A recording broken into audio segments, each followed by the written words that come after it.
মানুষ আর জিন জাতিকে আমি সৃষ্টি করেছি আমার গোলামির জন্য। কার গোলামি? ওই গোলামির পূর্ণাঙ্গ নমুনা যদি জানতে চাই, পূর্ণাঙ্গ নমুনা দৃষ্টান্ত লাগবে। কাকে অনুসরণ করব? পূর্ণাঙ্গ ইবাদতের আল্লাহর গোলামির পূর্ণাঙ্গ নমুনার জন্য কোরআনে কারিমে দৃষ্টান্ত সেট করা হয়েছে। হযরত ইব্রাহিম আলাইহিস সালামের আল্লাহ পাক বলেন, ইয ক্বালা লাহু রাব্বুহু আসলিম ক্বালা আসলামতু লিরাব্বিল আলামিন। তার অবস্থা এই ছিল, কার? ইব্রাহিম আলাইহিস সালাম। তার অবস্থা এই ছিল যে তার রব যখন তাকে বললেন আনুগত্যের মস্তককে অবনত করে দাও, তিনি বললেন আমি আমার বিশ্বপালকের সামনে মাথাটা নত করে দিলাম। সুবহানাল্লাহ, কোন শর্ত ছাড়াই মাথা নিচু করে দিলাম। এই পন্থায় তিনি যে পন্থাটা অবলম্বন করেছিলেন, এই পন্থায় চলার জন্য তার সন্তানদেরকেও তিনি হুকুম করেছিলেন। ووصى بها إبراهيم ببنيه ويعقوب يا بني إن الله اصطفى لكم الدين فلا تموتن إلا وأنتم مسلمون। ইয়াকুব এবং ইব্রাহিম আলাইহিস সালাম তার সন্তানদেরকে এই উপদেশ দিয়েছিলেন যে তিনি বলেছিলেন, হে আমার সন্তানেরা, আল্লাহ ছাড়া তোমাদের জন্য আল্লাহ পাক এই দ্বীনকে মনোনীত করেছেন। আল্লাহ পাকের আনুগত্য করবে, তার দ্বীনের প্রতি সারেন্ডার করবে। আর খবরদার মুসলমান না হয়ে যেন তোমরা মরে যেও না। মৃত্যু মুসলমান অবস্থায় থাকবে, অর্থাৎ মৃত্যু পর্যন্ত থাকবে কি অবস্থায়? মুসলমান অবস্থায়।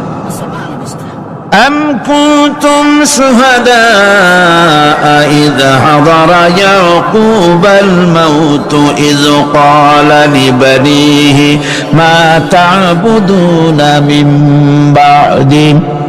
ইয়াকুব আলাইহিস সালাম তার মৃত্যুর সময় জিজ্ঞেস করেছিলেন, ও আমার সন্তানেরা, আমার মৃত্যুর পরে তোমরা কার ইবাদত করবে, কার গোলামি করবে? তারা জবাব দিলেন, قالوا نعبد إلهك وإله آبائك إبراهيم وإسماعيل وإسحاق إلها واحدا ونحن له মুসলিমুন। নিঃসন্দেহে আমরা ইবাদত করব, গোলামি করব আপনার রবের, আপনার পিতার রবের, এবং আল্লাহর ইবাদত করব। আপনিও আপনার পূর্বপুরুষ ইব্রাহিম ইসমাইল যে আল্লাহকে ইবাদত করেছে, সে আল্লাহ পাকের ইবাদত আমরা করব এবং তার অনুগত হয়ে থাকব। দাসত্ব এবং দাসত্বের গোলামির পূর্ণাঙ্গ নমুনা হচ্ছেন হযরত ইব্রাহিম আলাইহিস সালাম। আল্লাহ গোটা জমিন যখন শিরকের অন্ধকারে ডুবে গিয়েছিল, তখন হযরত ইব্রাহিম আলাইহিস সালাম তাওহীদের আলো জ্বালিয়ে দিয়েছিলেন। এই নিবেদিতদের ইমাম হিসাবে আল্লাহ পাক তাকে ঘোষণা দিলেন। কোরআনে কারীম বলছে, وَإِذَا ابْتَلَى إِبْرَاهِيمَ رَبُّهُ بِكَلِمَاتٍ فَأَتَمَّهُنَّ قَالَ إِنِّي جَاعِلُكَ لِلنَّاسِ إِمَامًا। ইব্রাহিমকে তার রব কয়েকটি বাক্য দিয়ে পরীক্ষা করলেন এবং তিনি সেই পরীক্ষাগুলোতে পাশ করলেন। তখন আল্লাহ রাব্বুল আলামিন তাকে বললেন যে আমি তোমাকে গোটা বিশ্ব মানবতার জন্য, গোটা বিশ্বের সমস্ত মানুষের জন্য আমি তোমাকে নেতা বানাবো। সুবহানাল্লাহি ওয়া বিহামদিহি। প্রথম পরীক্ষা হলো, গতকাল বলেছি, সে আগুনের পরীক্ষা। সেখানে আল্লাহ পাক তাকে পাশ করালেন, তিনি পাশ করলেন। দ্বিতীয় পরীক্ষা ছিল বিবি এবং নবজাতক সন্তানকে নিয়ে। আল্লাহ হুকুম করলেন, এই বিবি আর বাচ্চারে নিয়ে মরুভূমিতে রেখে আসো। মরুভূমিতে যেখানে ঘর নাই, বাড়ি নাই, সেই জায়গায় বিবি এবং বাচ্চাকে রেখে যাওয়ার সময় তিনি বললেন, রব্বানা ইন্নী আসকানতু মিন যুররিয়্যাতি বিওয়াদিন গায়রি যী যাররিন ইনদা বাইতিকাল মুহাররাম। হে আল্লাহ রাব্বুল আলামিন, আমি পানি এবং তরুলতাবিহীন এক মরুভূমির ভিতরে আমার বংশের একটি অংশকে এখানে রেখে গেলাম। তোমার ঘরের কাছে পুনর্বাসিত আমি তাদের কাছে, এই ঘরের কাছে, সম্মানিত ঘরের কাছে রেখে গেলাম। পরীক্ষায় তিনি পাশ করলেন। হযরতে হাজেরা প্রশ্ন করলেন, ইব্রাহিম, পানি নাই, খাবার নাই, মানুষ নাই, ঘর নাই, বাড়ি নাই, মরুভূমির ভিতরে আমাকে আর আমার বাচ্চারে ফেলে রেখে যাচ্ছ কেন? কোনো জবাব নাই। 2 বার 3 বার প্রশ্ন করলেন। এরপরে তিনি আবার প্রশ্ন করলেন, বললেন, ইব্রাহিম, এটা কি আল্লাহর হুকুম নাকি? হযরত ইব্রাহিম আলাইহিস সালাম নিজের কলিজার টুকরা সন্তান আর বিবিকে রেখে যেতেছেন ভারাক্রান্ত মন নিয়ে। তিনি আকাশের দিকে আঙ্গুল উঁচু করে দেখালেন। হযরত হাজেরা বুঝলেন ইনি তো আল্লাহর পয়গম্বর, আমার কোন অপরাধে এভাবে ফেলে যাওয়ার কথা নয়। তিনি বুঝলেন এটা আল্লাহর হুকুম। হযরতে হাজেরা বললেন, ইব্রাহিম রে, নিশ্চিন্ত মনে বাড়ি ফিরে যাও, আমার মনে কোনো চিন্তা নাই, কোনো পেরেশানি আর এখন নাই। আল্লাহর হুকুমে যদি আমাকে মরুভূমির ভিতরে ফেলে যেয়ে থাকো, তাহলে আমি ওই আল্লাহর প্রতি এতটা ভরসা রাখি যে এই মরুভূমির ভিতরে জল পানি শূন্য, খাদ্য শূন্য জায়গায় আমি আমার বাচ্চাকে আল্লাহ রব্বুল আলামিন না খাওয়াইয়া মারবেন না। দ্বিতীয় পরীক্ষায় পাশ করল। 3 নম্বরে পরীক্ষা হলো, সন্তান বড় হয়ে গেছে, বুদ্ধি হয়েছে, দৌড়াতে পারে। আল্লাহ রাব্বুল আলামিন হুকুম করলেন, ছেলেকে জবাহ করো। কত বড় আগুনের পরীক্ষা! কোরআন শরীফ বলছে, হযরত ইব্রাহিম আলাইহিস সালাম নিজের ছেলেকে ডেকে নিয়ে বললেন, ইয়া বুনাইয়া ইন্নী আরা ফিল মানামি আন্নী আযবাহুক ফানজুর মাযা তারা। হে আমার কলিজার টুকরা সন্তান, আমি এই স্বপ্নে দেখেছি যেন আমি তোমাকে জবাহ করতেছি, তোমার রায় কি, তোমার মত কি, আমারে শোনাও। ছেলে পয়গম্বর, ছেলে তার জবাবে বললেন, ইয়া আবাতি ফাআল মা তু'মার সাতাজিদুনি ইনশাআল্লাহু মিনাস সাবিরিন। হে আমার আব্বাজান, আপনি যে ব্যাপারে স্বপ্নের ভিতরে আদিষ্ট হয়েছেন, আপনি তা কার্যকরী করুন। আমাকে এতটুকু অধৈর্যের মধ্যে পাবেন না, আমাকে ধৈর্যশীলদের মধ্যে পাবেন। আমারে আপনি আল্লাহর হুকুম পালন করেন। আল্লাহ পাক শোনাচ্ছেন, ফালাম্মা আসলামা ওয়া তাল্লাহু লিল জাবিন। পিতা পুত্র দুজনই রাজি হয়ে গেল। পিতা তার ছেলেকে কাঁধ করে গলার উপরে ছুরি ধরেছেন। আল্লাহ রাব্বুল আলামিন ইসমাইল জবাহ হোক, এটা আল্লাহ চান নাই, আল্লাহ চেয়েছেন পরীক্ষা করতে। পরীক্ষায় ইব্রাহিম পাশ হয়ে গেলেন। আল্লাহ পাক বলছেন, ওয়ানাদাইনাহু আইয়া ইব্রাহিম ক্বাদ সাদ্দাকতার রুইয়া ইন্না কাযালিকা নাজজিল মুহসিনিন। আমি ইব্রাহিমকে ডেকে বললাম, ইব্রাহিম, তুমি তোমার স্বপ্নকে বাস্তবে রূপ দিয়েছো, আর এভাবেই করি আমি মুহসিনিনদেরকে পুরস্কৃত করে থাকি। আল্লাহ পাক খুশি হলেন। আল্লাহ পাক বললেন, ইন্না হাযা লাবালাউল মুবিন। নিঃসন্দেহে এটি একটি বিরাট পরীক্ষা ছিল। ঠিক কি না? আল্লাহ নিজে বলছেন এটা একটি বিরাট পরীক্ষা, আযীম ইমতিহান। সে ইমতিহানে তিনি পাশ করলেন। পরীক্ষায় উত্তীর্ণ হওয়ার জন্য রব্বুল আলামিন পুরস্কার দিয়া দিলেন। আল্লাহ পাক বললেন, সালামুন আলা ইব্রাহিম। পড়েন সবাই, সালামুন আলা ইব্রাহিম। ইব্রাহিমের প্রতি আল্লাহ পাক বললেন, ইব্রাহিমের প্রতি সালাম রইল। সুবহানাল্লাহি ওয়া বিহামদিহি। ইবাদত এর আনুগত্যের এই উৎকৃষ্ট দৃষ্টান্ত স্থাপনের পর আল্লাহ পাক তার গোটা বিশ্বের মুসলমানদেরকে কিয়ামত পর্যন্ত ইব্রাহিম আলাইহিস সালামকে জাতির পিতা বানায়া দিলেন। সুবহানাল্লাহ। কইতে ইচ্ছা করে না? এরকমের পরীক্ষা কোন পিতারা দিতে পারছে নাকি? গোটা বিশ্বের সমস্ত মানব মণ্ডলীর জন্য আল্লাহ পাক ইব্রাহিম আলাইহিস সালামকে কিয়ামত পর্যন্ত জাতির পিতা হিসাবে ঘোষণা করেছেন। সুবহানাল্লাহ। মিল্লাতা বিকুম ইব্রাহিম ওয়া সাম্মাকুমুল মুসলিমিন। তোমরা তোমাদের পিতা ইব্রাহিমের মিল্লাতের উপর প্রতিষ্ঠিত হও। আল্লাহ পাক বলছেন, তোমাদের পিতা ইব্রাহিমের মিল্লাতের উপর প্রতিষ্ঠিত হও, আর আল্লাহই তোমাদের নাম রেখেছে মুসলমান। তোমরা হচ্ছে মুসলমান। আমাদের পরিচয়, ওই যে পরিচয়ের কথা আগে হয়ে গেছে, আমাদের পরিচয় আমরা মুসলমান। আমাদের পরিচয় কি? মুসলমান। এটা প্রথম পরিচয়। ইবাদতের পূর্ণাঙ্গ মাপকাঠি হিসেবে আল্লাহ পাক হযরত ইব্রাহিম আলাইহিস সালামকে দুনিয়াবাসীর সামনে পেশ করেছেন। কোরআন বলছে ইহুদি এবং খ্রিস্টানেরা মুসলমানদেরকে বিভ্রান্ত করতে চায়। তারা বলে ওয়াকালু কুনু হুদান আও নাসারা তাহতাদু কুল বাল মিল্লাতা ইব্রাহিমা হানিফা ওয়া মা কানা মিনাল মুশরিকিন। ইহুদিরা বলে ইহুদি হও তবেই তোমরা সঠিক পথ পাবা, খ্রিস্টানেরা বলে খ্রিস্টান হও তবেই তোমরা সঠিক পথ প্রাপ্ত হবে। আল্লাহ পাক বলছেন এদের সকলকে বলে দাও বরং তোমরা সব পরিত্যাগ করে মিল্লাতে ইব্রাহিমের ভিতরে শামিল হয়ে যাও।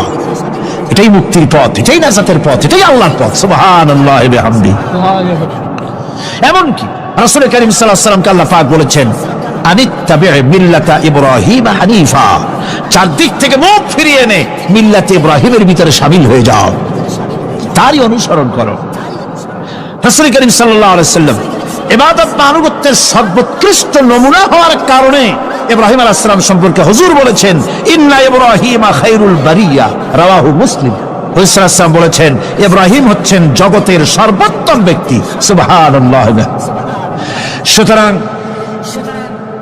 আমাদেরকে ইবাদতের নমুনা হিসেবে ইব্রাহিম আলাইহিস সালামকেও মানদণ্ড হিসেবে দেখতে হবে যে কিভাবে তিনি সারেন্ডার করেছিলেন আল্লাহ পাকের দরবারে। এখন আমি আপনাদের সামনে বলতে চাই মানুষের জীবনে সবচাইতে বড় দুটি চাহিদা আছে, একটা হচ্ছে খাদ্য আর একটা হচ্ছে নিরাপত্তা। একটা খাদ্য আর একটা কি নিরাপত্তা। পেট ভরে খাইতে চাই আর চোর ডাকাতের উপদ্রব থেকে নিরাপত্তা পেতে চায়। আইন শৃঙ্খলা পরিস্থিতির উপরে যখন পার্লামেন্টে আলোচনা হচ্ছিল আমি তখন বলেছি মাননীয় স্পিকার, আমার দেশের সাধারণ ভোটারদের বড় কোনো আশা আকাঙ্ক্ষা নাই। তারা কোনোদিন বলে না যে আমাদের গুলশানে বাড়ি দিতে হবে, সকলের আমাদেরকে মঙ্গল গ্রহে অফিস বানায় দিতে হবে, বাসেরও গাড়ি দিতে হবে, এগুলি তারা দাবি করে না। যারা ভোট দেয়, কষ্ট করে, মিছিল করে, এই সাধারণ জনগণের দাবি হচ্ছে মিনিমাম দাবি, খুবই কম। তাদের দাবি হলো মোটা সুতার কাপড় চাই ইজ্জত ঢাকার জন্য, পেট ভরে খেতে চাই, পোলাও কোরমা বিরিয়ানির দরকার নাই, আর আশ্রয়ের জন্য ছোট্ট একটু ঘর চাই, চোর ডাকাতের উপদ্রব থেকে নিরাপত্তা চাই। কথা ঠিক কিনা? আমি বললাম স্পিকার সাহেব, আজ পর্যন্ত যতগুলি গভর্নমেন্ট এসেছে বাংলাদেশে, প্রত্যেকটি গভর্নমেন্ট আমার দেশের জনগণের এই ন্যূনতম দাবি, এই আশা পূরণ করতে ব্যর্থতার পরিচয় দিয়েছে। কেউ পারে নাই। যারাই গেছে তারাই তাদের নিজেদের আখের গোছাবার চেষ্টা করেছেন। সব নিজেকে নিয়ে ব্যস্ত, নিজের লোকদের নিয়ে ব্যস্ত, জনগণ নিয়ে চিন্তা নাই। সুতরাং মানুষের চাহিদা হচ্ছে খাদ্য আর নিরাপত্তা। আমরা কি খাদ্য আর নিরাপত্তা সত্যি কি চাই? চাই। খাদ্য যদি চাই ক্ষুধার সময়, নিরাপত্তা যদি চাই ভীতির সময়, আল্লাহ রাব্বুল আলামিন বলেন কোন গভর্নমেন্ট দিতে পারবে না, দুনিয়ায় কেউ দিতে পারে নাই, পারবেও না। ক্ষুধার সময় যদি খাদ্য চাও, ভীতির সময় যদি নিরাপত্তা লাভ করতে চাও, তাহলে ফালিয়াবুদু রাব্ব হাযাল বাইত, এই ঘরের মালিকের ইবাদত কর। কোন ঘর? কাবা ঘর। বলেন কোন ঘর? কাবা ঘর। কাবা শরীফের মালিকের ইবাদত কর। তাহলে কি হবে?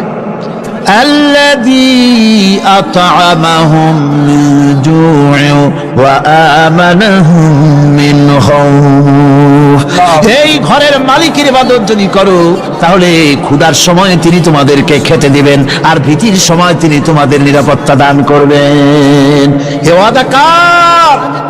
চিল্লায় বলেন ওয়াদা কার? আল্লাহ পাকের ওয়াদা বিশ্বাস হলো না, এমনই পোড়া কপালের মুসলমান। নির্বাচন যখন আসলো, সলিমউদ্দিন সাহেব আসতেন মঞ্চের উপরে, পরিচয় করানো হচ্ছে। এত আপনারা যার বক্তৃতা শোনার জন্য দ্বীপ্রহরের রৌদ্রে কষ্ট করতেছিলেন, এখন সেই সংগ্রামী জননায়ক, বিপ্লবী সন্তান, তিনি এখন আপনাদের সামনে বক্তব্য রাখবেন। উনি দাঁড়ায় বললেন, ভাইয়ার আমার, বোনের আমার, আমি এবার বোতল মার্কা বাক্স নিয়ে দাঁড়াইছি, আমারে সকলে মিলে ভোট দেন। এবার যদি ক্ষমতায় যেতে পারি, না খাইয়া কেউ মরবেন না, কিন্তু কি খাইয়া মরবে তাও কয় না।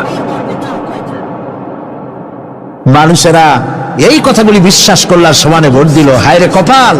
আল্লাহ বললেন আমার ইবাদত কর, আমার গোলামি কর জীবনের সব জায়গায়, তাহলে ক্ষুধার সময় খাইতে পারবি আর ভীতির সময় নিরাপত্তা পাবি। আল্লাহর কথাটা বিশ্বাস হইল না। এই নামাজ পড়ার মুসলমানের দাম আছে, কোন দাম আছে? এ রোজা খাওয়ার দাম আছে, এ মুসলমান দাবি করার দাম আছে।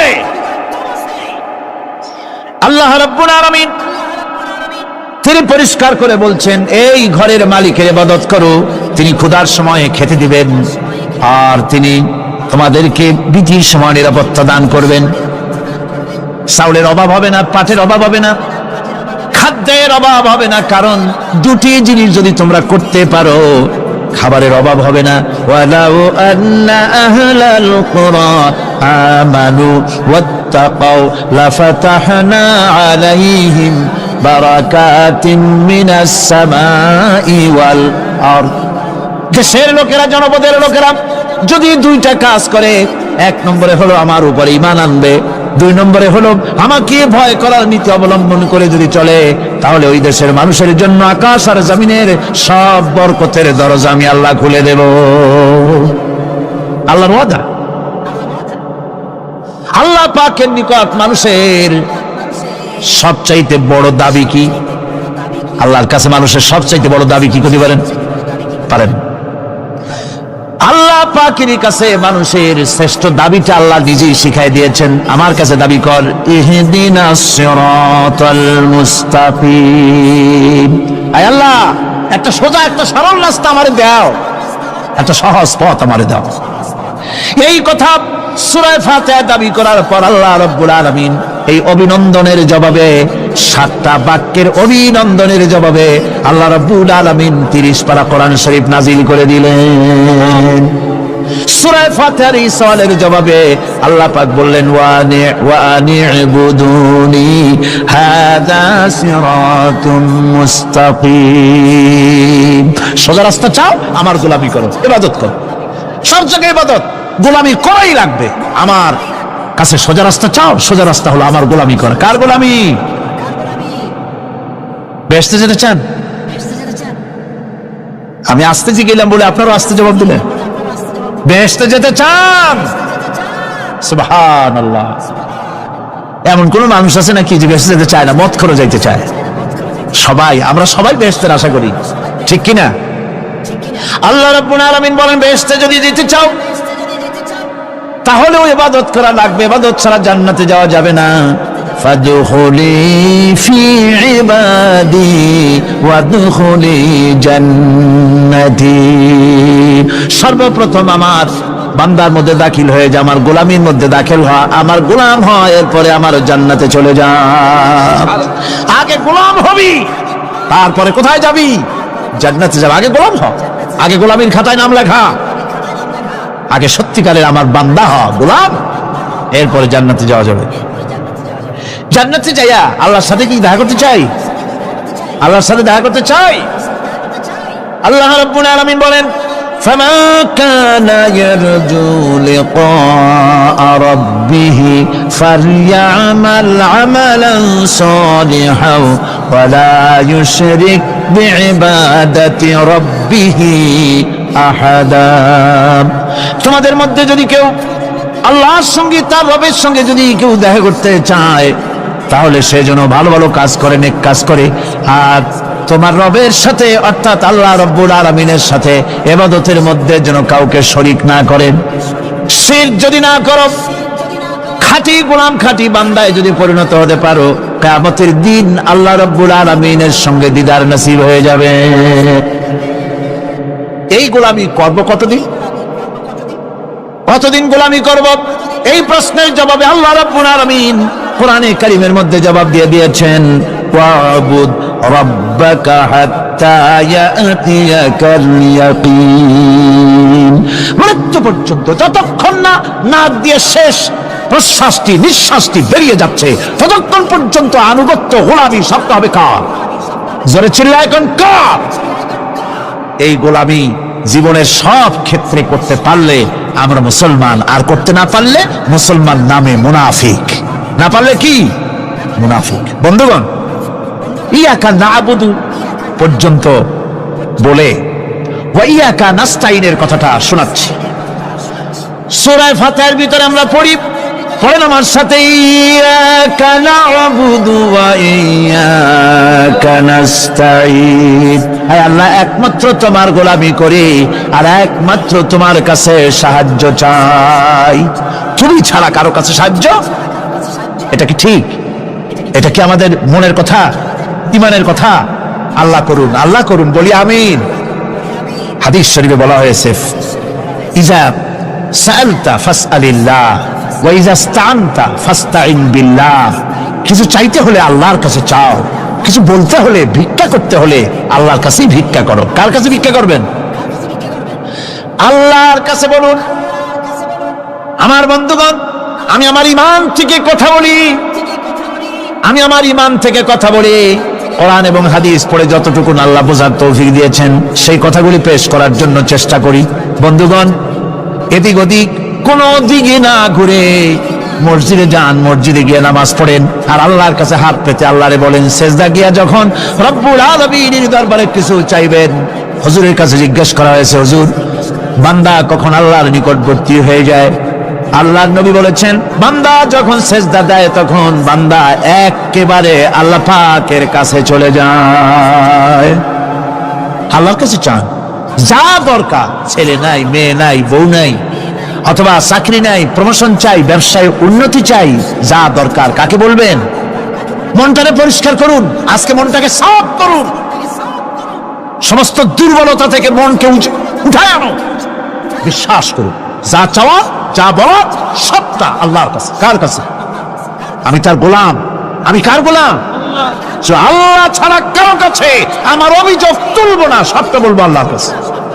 বলে দেখেন, বলে দেখেন আল্লাহ পাক কিভাবে আপনাকে সাহায্য করেন। সুবহানাল্লাহ। ভাইরা আমার, আল্লাহ রাব্বুল আলামিন রাসূল করিম সাল্লাল্লাহু আলাইহি ওয়াসাল্লামকে বলেছেন, ফাইদা ফারাগতা ফানসাব ওয়া ইলা রাব্বিকা ফারগাব।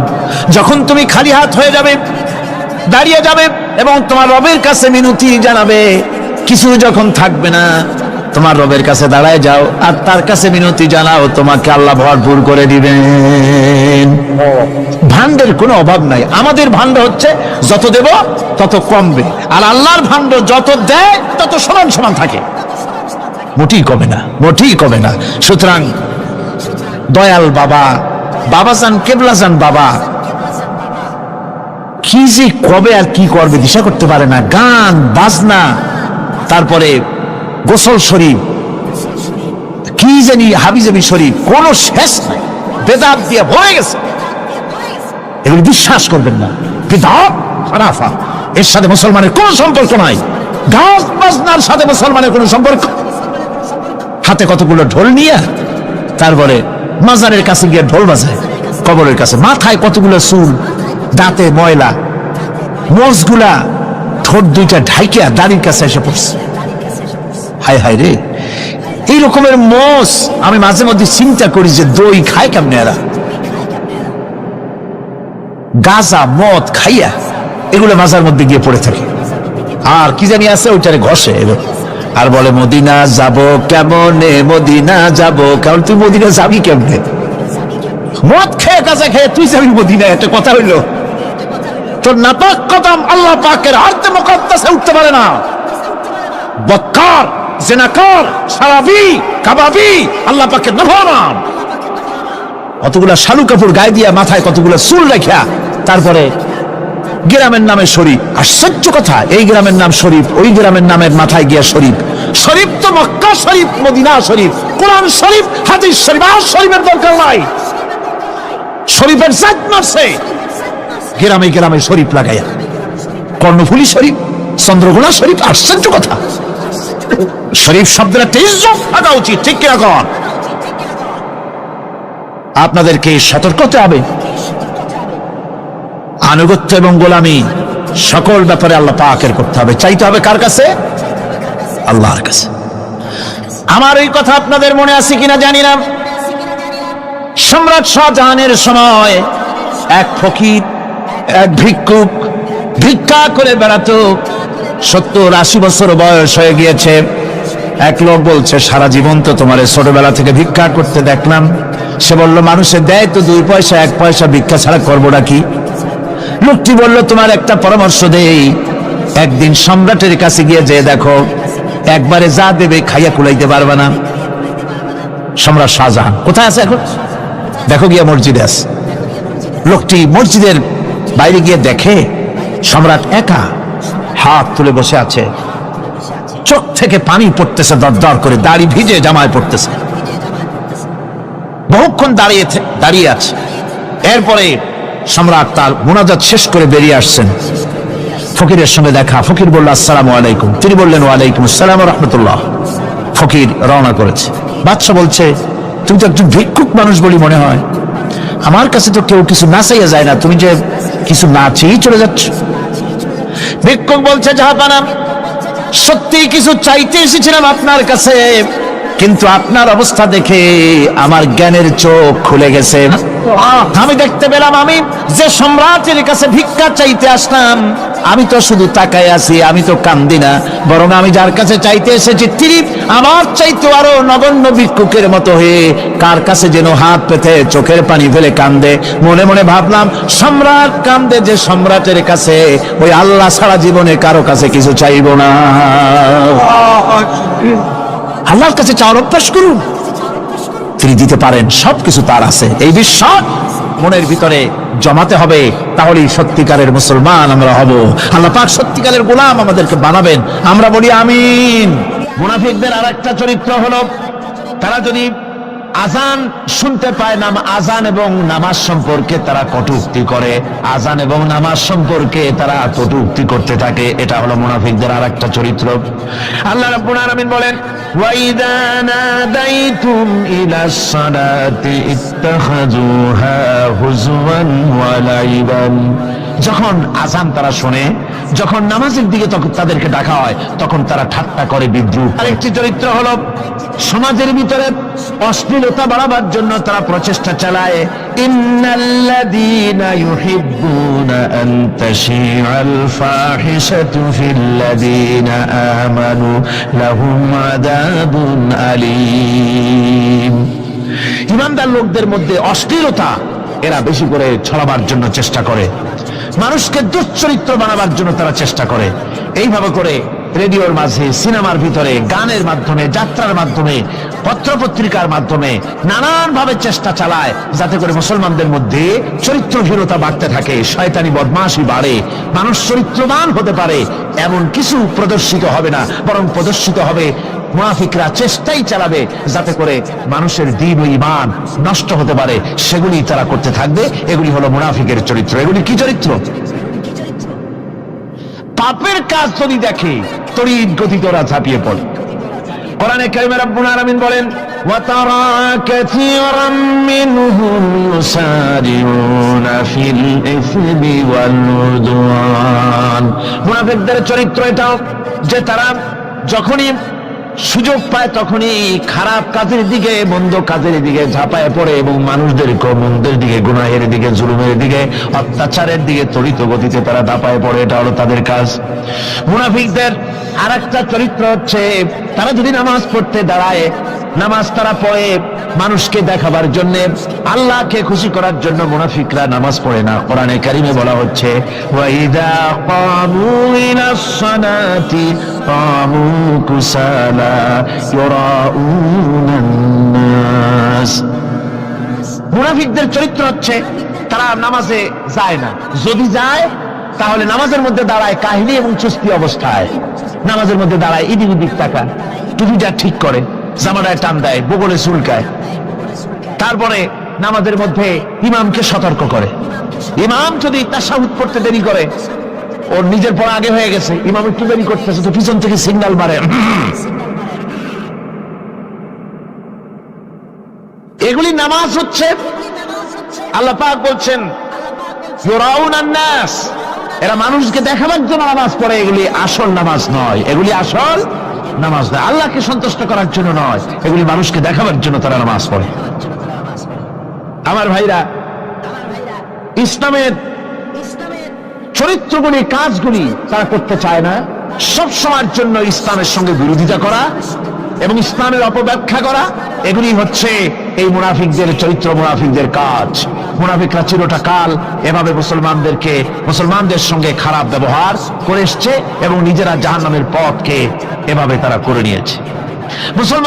মুনাফিকদের আরেকটি চরিত্র হচ্ছে জিহাদের নাম শুনলে তাদের কলিজা কেঁপে ওঠে। বুঝলেন? কই যে আপনারা জিহাদ করেন কেন? এমনি সহজ পথে কলেমা পড়িয়া অল্পের মধ্যে বেহেশতে যাওয়া যায়, এরকম একটু দোয়া টোয়া শিখান মুসলমানদেরকে। আমাদের কাছে মাঝে মধ্যে আসে, কয় যে মুনাফিক তো সহজে চেনা যায় না। কয় যে হুজুর, এই যে বারবার জিহাদ, এই মারামারি, এই ঠেঙ্গাঠেঙ্গি, এগুলি আছে নাকি ইসলামের মধ্যে? কোথায় আছে যে মারামারি করা লাগবে, তারপরে মিছিল করা লাগবে, ধর্মঘট করা লাগবে, এ ধরনের জিহাদে অংশ নিতে হবে? এগুলো কি?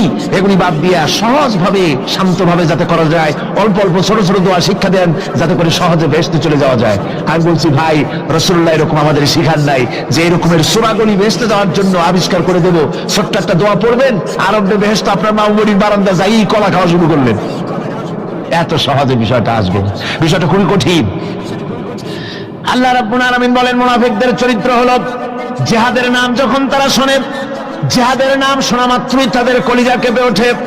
রাআইতাল্লাযীনা ফী কুলুবিহিম মারাদুন ইয়ানজুরুনা ইলাইকা নাযারাল মাগশিয়্যি আলাইহি মিনাল মাউত।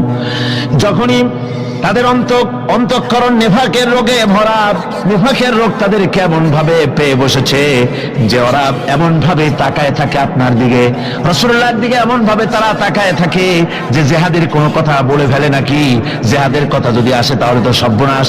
ওদের মৃত্যু যন্ত্রণার মতো, মৃত্যুর জ্বালায় পতিত ব্যক্তি যেমন চোখ ফ্যাকাশে হয়ে যায়, জিহাদের কোনো কারবার বা যুদ্ধের কোনো দামাডোল বেজে উঠলেই এদের কলিজার মধ্যে কাঁপ সৃষ্টি হয়ে যায়, কলিজার মধ্যে কাপ সৃষ্টি হয়। জিহাদে তারা দারুণ ভাবে ভয় পায়।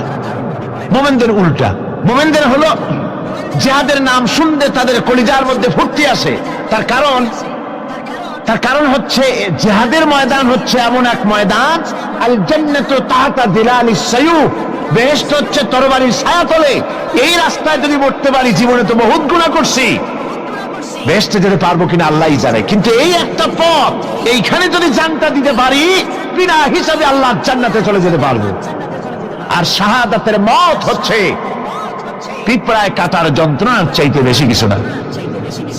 মুমিনদের দিলের জন্য খুশি হয়, আর ওদের দিল দারুণ কষ্ট তারা পেতে থাকে। এদের অবস্থা হচ্ছে, যেখানে দ্বীনের কথা হয় সেখানে তারা চুপ করে বসে কথা শোনে, আর যখন দ্বীন ইসলামী আন্দোলনের কথা আসে, জিহাদের কথা আসে, তখন তারা খুব ভয় পায়া এদিক ওদিক তাকায়। কোরআনে কারিমে ওদের এই চরিত্র সম্পর্কে বলা হয়েছে, ওয়াইযা মা উনজিলাত সূরাতুন নাযারা বা'দাহুম ইলা বা'দিন হাল ইয়ারাকুম মিন আহাদিন সুম্মা ইনসারাফু। এরা কোরআনের আয়াত যখন নাজিল হয় তখন একজন আরেকজনের দিকে তাকাতাকি করে, কি জানি আমাদের ব্যাপারে কোনো আয়াত নাজিল হয়ে পড়ে নাকি, অথবা জিহাদের ব্যাপারে কোনো আয়াত নাজিল হয়ে পড়ে নাকি। কেউ দেখে নাকি এই সব এদিক তাকাই আসতে এই জায়গা থেকে কেটে পড়ে, যে আমাদের চরিত্রই তো বর্ণনা করা হচ্ছে, কাজে এখন আর বসা ঠিক না, আস্তে করে কেটে পড়ার জন্য চেষ্টা করে। এটা হলো মুনাফিকদের আর একটা চরিত্র। এরা এইভাবে করে নিজেদের চরিত্রকে প্রকাশ করে ধরা পড়ে, এবং ইসলামের সবচাইতে মারাত্মক ক্ষতি এই মুনাফিকরা চিরকাল করেছে। আল্লাহ রাব্বুল আলামিন বলেন, মুনাফিকদের ব্যাপারে মুসলমানদের বিপদ হলে তারা দারুণ ভাবে খুশি হয়, আর মুনাফিকদের চরিত্র হলো মুসলমানদের উপকার হলে, ভালো হলে তারা দারুণ ভাবে অসন্তুষ্ট হয়ে যায়। যখন আর আল্লাহ মুমিনদেরকে সান্ত্বনা দেন, মুমিনদেরকে আল্লাহ পাক সান্ত্বনা দিচ্ছেন মুনাফিকদের ব্যাপারে, কুল লা ইউসিবানা ইল্লা মা কাতাবাল্লাহু লানা ওয়া মাওলানা ওয়া আলাল্লাহি ফালিয়াতাওয়াক্কালিল মুমিনুন। মুনাফিকদের শোনায় দাও। মুমিনদেরকে বলা হচ্ছে, তোমরা মুনাফিকদের শোনাও যে তোমরা যে আমাদের ব্যাপারে খুশি হচ্ছ, যে আমাদের বিপদ দেখে, আমাদের চতুর্দিক থেকে বিপদ, মুসলমানদের আজ চতুর্দিক থেকে কি বিপদ, এই বিপদ দেখে তোমরা দারুণ খুশি যে মুসলমানেরা এইবার মার খাচ্ছে, ইসলামী আন্দোলন আর কোমর সোজা করে দাঁড়াতে পারবে না, এইবার শেষ, বুদ্ধি করে আর যে ষড়যন্ত্রের জালে আটকায় দিছি আর মুক্তি হবে না। এই যে তারা খুশি। আল্লাহ রাব্বুল আলামিন বলেন, মুমিনেরা তোমাদের ঘাবড়াবার কোনো কারণ নাই, তোমরা বলে দাও কুল্লা ইউসিবানা ইল্লা মা কাতাবাল্লাহু লানা, তোমরা শোনায় দাও যে আমাদের কিছুই হয় না, আমাদের শুধু তাই হয় যা আল্লাহ রাব্বুল আলামিন আমাদের জন্য লিখে রেখেছেন। আমাদের তাকদীরে যেটা আছে ওটাই হবে, এর থেকে বেশি কিছুই হবে না। তিনি আমাদের মাওলা, তিনি আমাদের মনিব, তিনি আমাদের প্রভু। আর সমস্ত মুমিনদের উচিত সে আল্লাহর উপরই নির্ভর করা। তবে তোমরা জেনে রাখো, তোমরা আমাদের জন্য যে জিনিসের অপেক্ষা করছো, কুল হাল তারাব্বাসুনা বিনা ইল্লা ইহদাইল হুসনাইন, তোমরা আমাদের জন্য যে জিনিসের অপেক্ষা করতেছো, আল্লাহ বলছেন মুমিনেরা তোমরা বলো, তোমরা মুনাফিকদের বলো যে আমাদের ব্যাপারে তোমরা যে জিনিসের অপেক্ষা করছো তার দুটি ভালোর একটি ছাড়া কি? অর্থাৎ তোমরা আমাদের জন্য অপেক্ষা করতেছো আমরা যেন মরে যাই, আমরা যেন শেকস্ত খাই। তো আমরা যদি পৃথিবীতে মরে যাই তাহলে তো আমরা শহীদ হয়ে গেলাম, আর আমরা যদি বেঁচে থাকলাম তো আমরা তো গাজী হয়ে গেলাম। আমাদের ওই যে হাতি মরার মতো আর বাঁচার মতো, হাতি মরলেও লাখ টাকা, বাঁচলেও লাখ টাকা।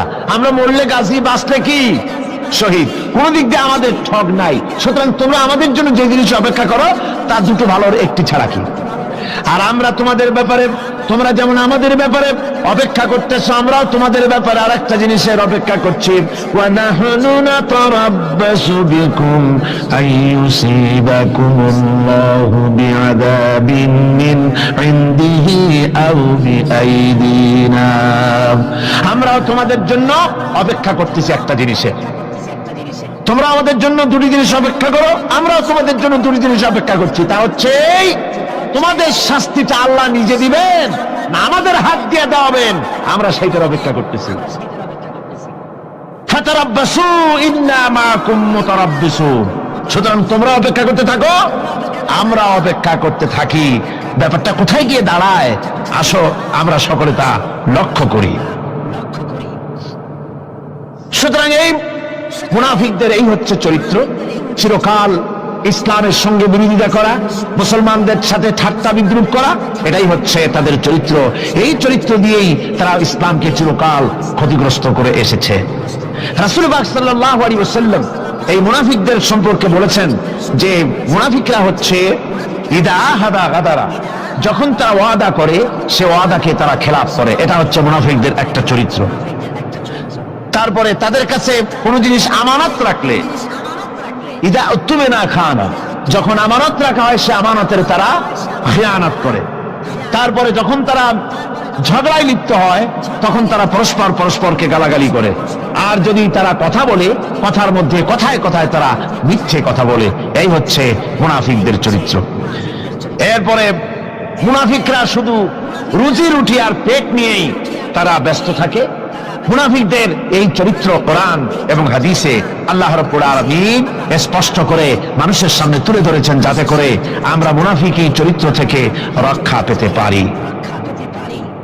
এই মুনাফিকদের সম্পর্কে সর্বশেষ কথা, আল্লাহ রাব্বুল আলামিন যেহেতু মুনাফিকরা ইসলামের সবচাইতে বেশি ক্ষতি করেছে, সেই জন্য আল্লাহ রাব্বুল আলামিন নবীকে বলেছেন যে আপনি যদি এদের ব্যাপারে ইস্তাগফির লাহুম আও লা তাস্তাগফির লাহুম ইন তাস্তাগফির লাহুম ৭০ মাররাতান ফালান ইয়াগফিরাল্লাহু লাহুম, আপনি যদি এদের জন্য ক্ষমা চান আর ক্ষমা আপনি নাই চান, এমনকি ৭০ বারও যদি আপনি মুনাফিকদের জন্য আমি আল্লাহর কাছে ক্ষমা প্রার্থনা করেন, আমি আল্লাহ রাব্বুল আলামিন মুনাফিকদেরকে ক্ষমা করে দেব না।